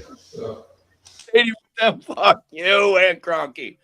This is our house. Yeah, we heard you loud and clear, Cronky. I get it too. I get it. I'd say that. Dennis put in the chat. Did I hear Boogie's coming to Vegas? Hey, he said something about it. Put a pin on it or something. Hey, I probably got like 20-something fedoras. I know there's a couple of people that's claimed a few of them. You know what I mean? My sweat is on that green one. It's all good. That green one's coming right back. Don't worry. Yeah. I want the powder blue one. I'll go buy my own fedora, man. Come on. There you go. He got one. For me, I got a big old melon, man. You know what I mean? I think I'm doing regular hats this year, but I'm definitely busting one of the fedoras out. Hey, long as I don't fuck up my ankle again, I'm good. There you go. Did you get hurt last time? I fucking walked outside and twisted my ankle. That's the story we're telling people, but him and Bones had an epic throwdown.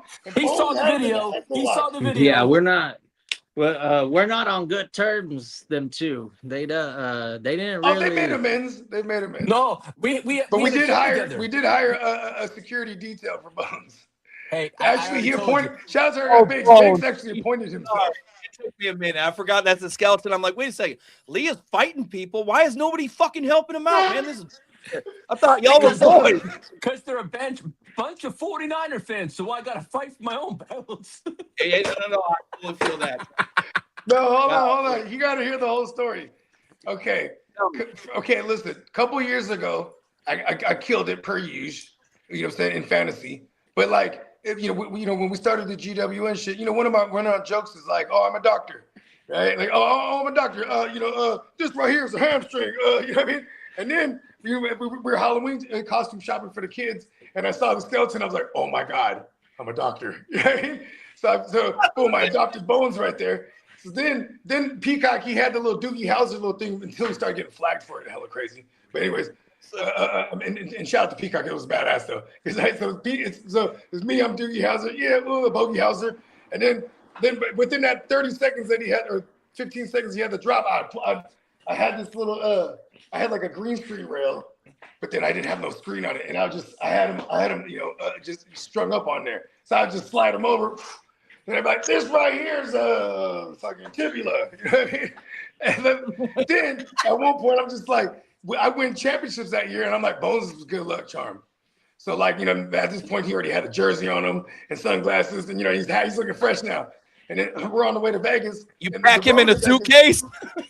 No, we'll see. We put him. Okay, here's the funny story. So we were driving up. It's me and my brother-in-law and my pops, right? And my mom's, she usually like will fly out. And my mom's not really with the long driving if she doesn't have to, like the long road trips. So she's like, oh, I'm just gonna fly in. But then my dad convinced her, don't, you know, just drive with us. So now and then my dad's like, he's telling my brother-in-law, right? Because my brother-in-law's holding Bones. He's like, put him in the trunk. Put that in the trunk. And then Candlestick, he knows what time it is. He's like, put him in the trunk. I'm like, hell no. Put him in the back. Put the seatbelt on. What the fuck is Bones?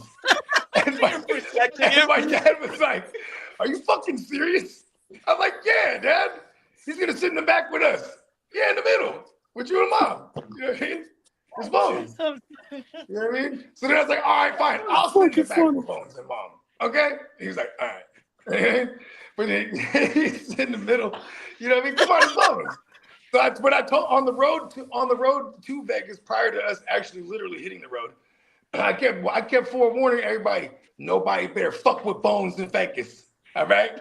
Nobody's fucking with Bones, right? And this is very clear. Bogey if he's alone with Bones. Yeah, and everybody loves Bones. Everybody loves Bones.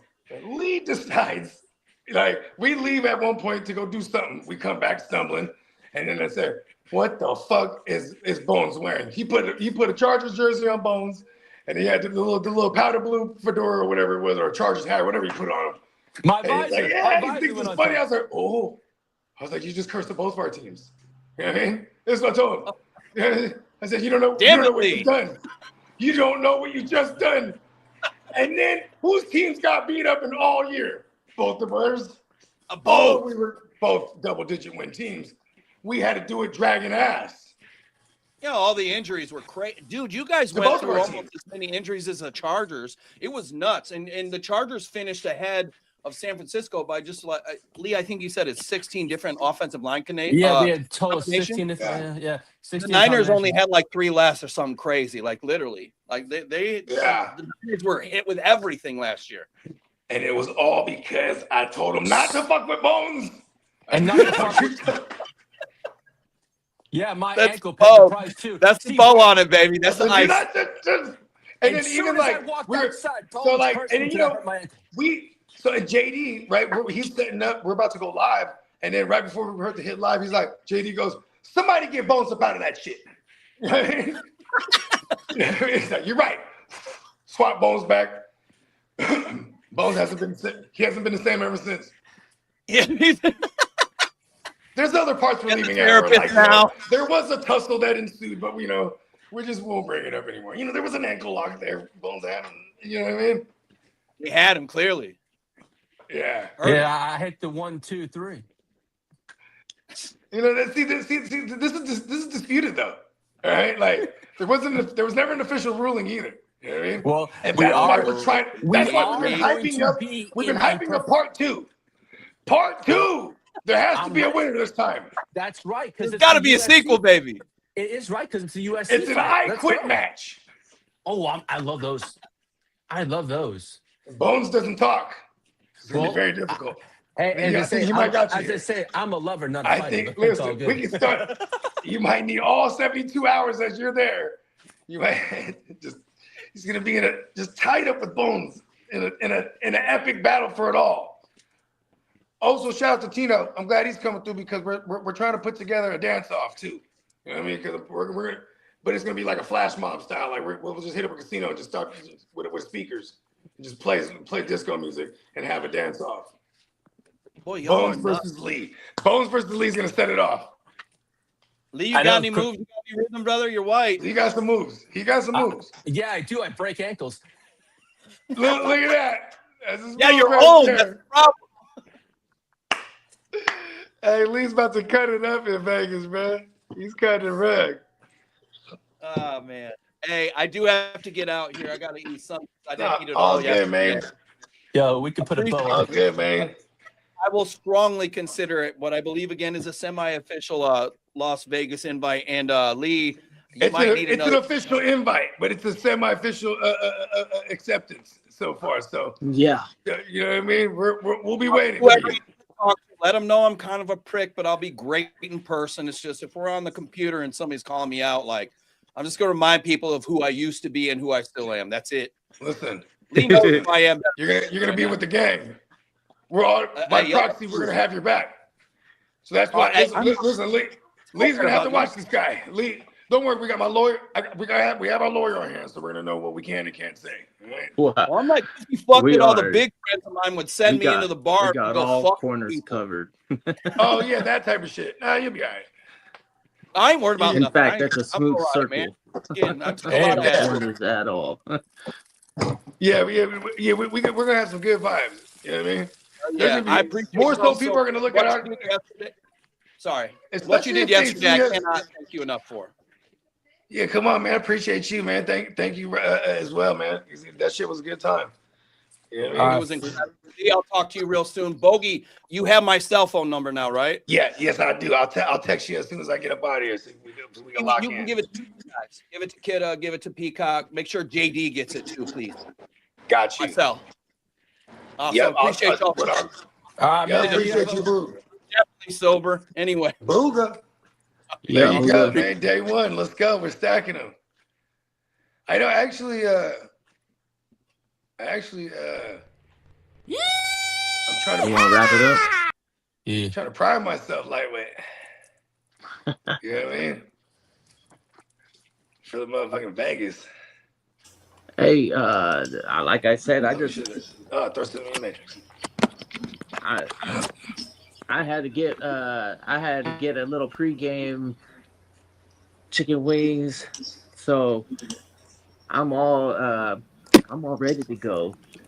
My girl's getting out of lunch pretty soon, so yeah, there you go. I'm probably gonna. Yeah, let's get. I was gonna say, I just wanted to properly close it out, right? Yeah. Shout out to Booga. You know what I mean? And once again, you guys already know Neon Peacock and merch.com. You know what I mean? And also, I want to remind everybody, make sure y'all tap it in with the Heart to Start too, because JD's got some exclusive content that he's gonna have coming y'all way.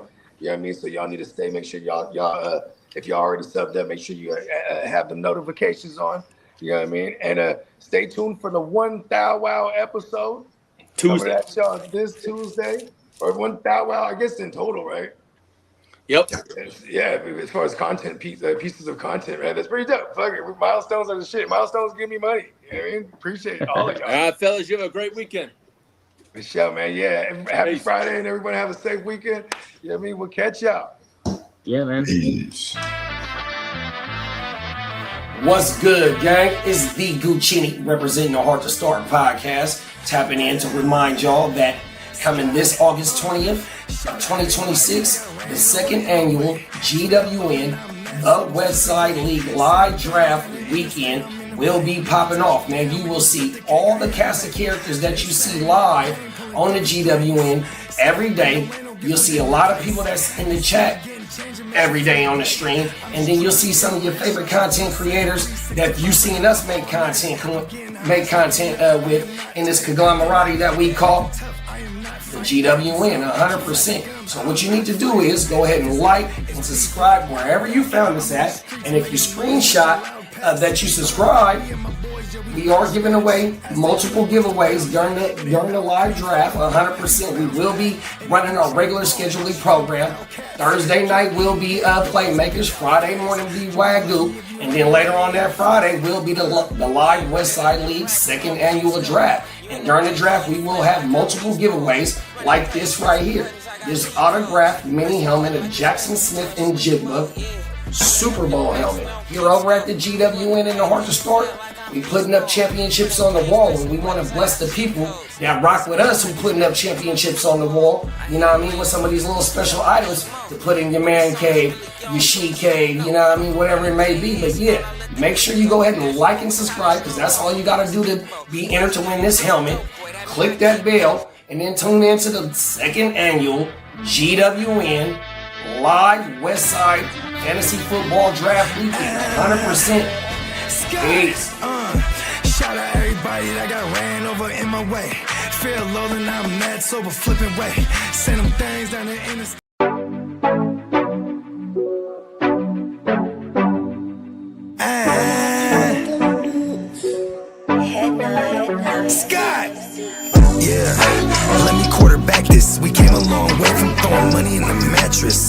I play a long game to get rich. They say the game is a bitch, but the bitch is the baddest. Bowie Scott Flame won't change my name like I'm Cassius. Keep flame cause I'm cautious. I'll burn you to ashes. Double cross the bosses and get hit with the ratchet.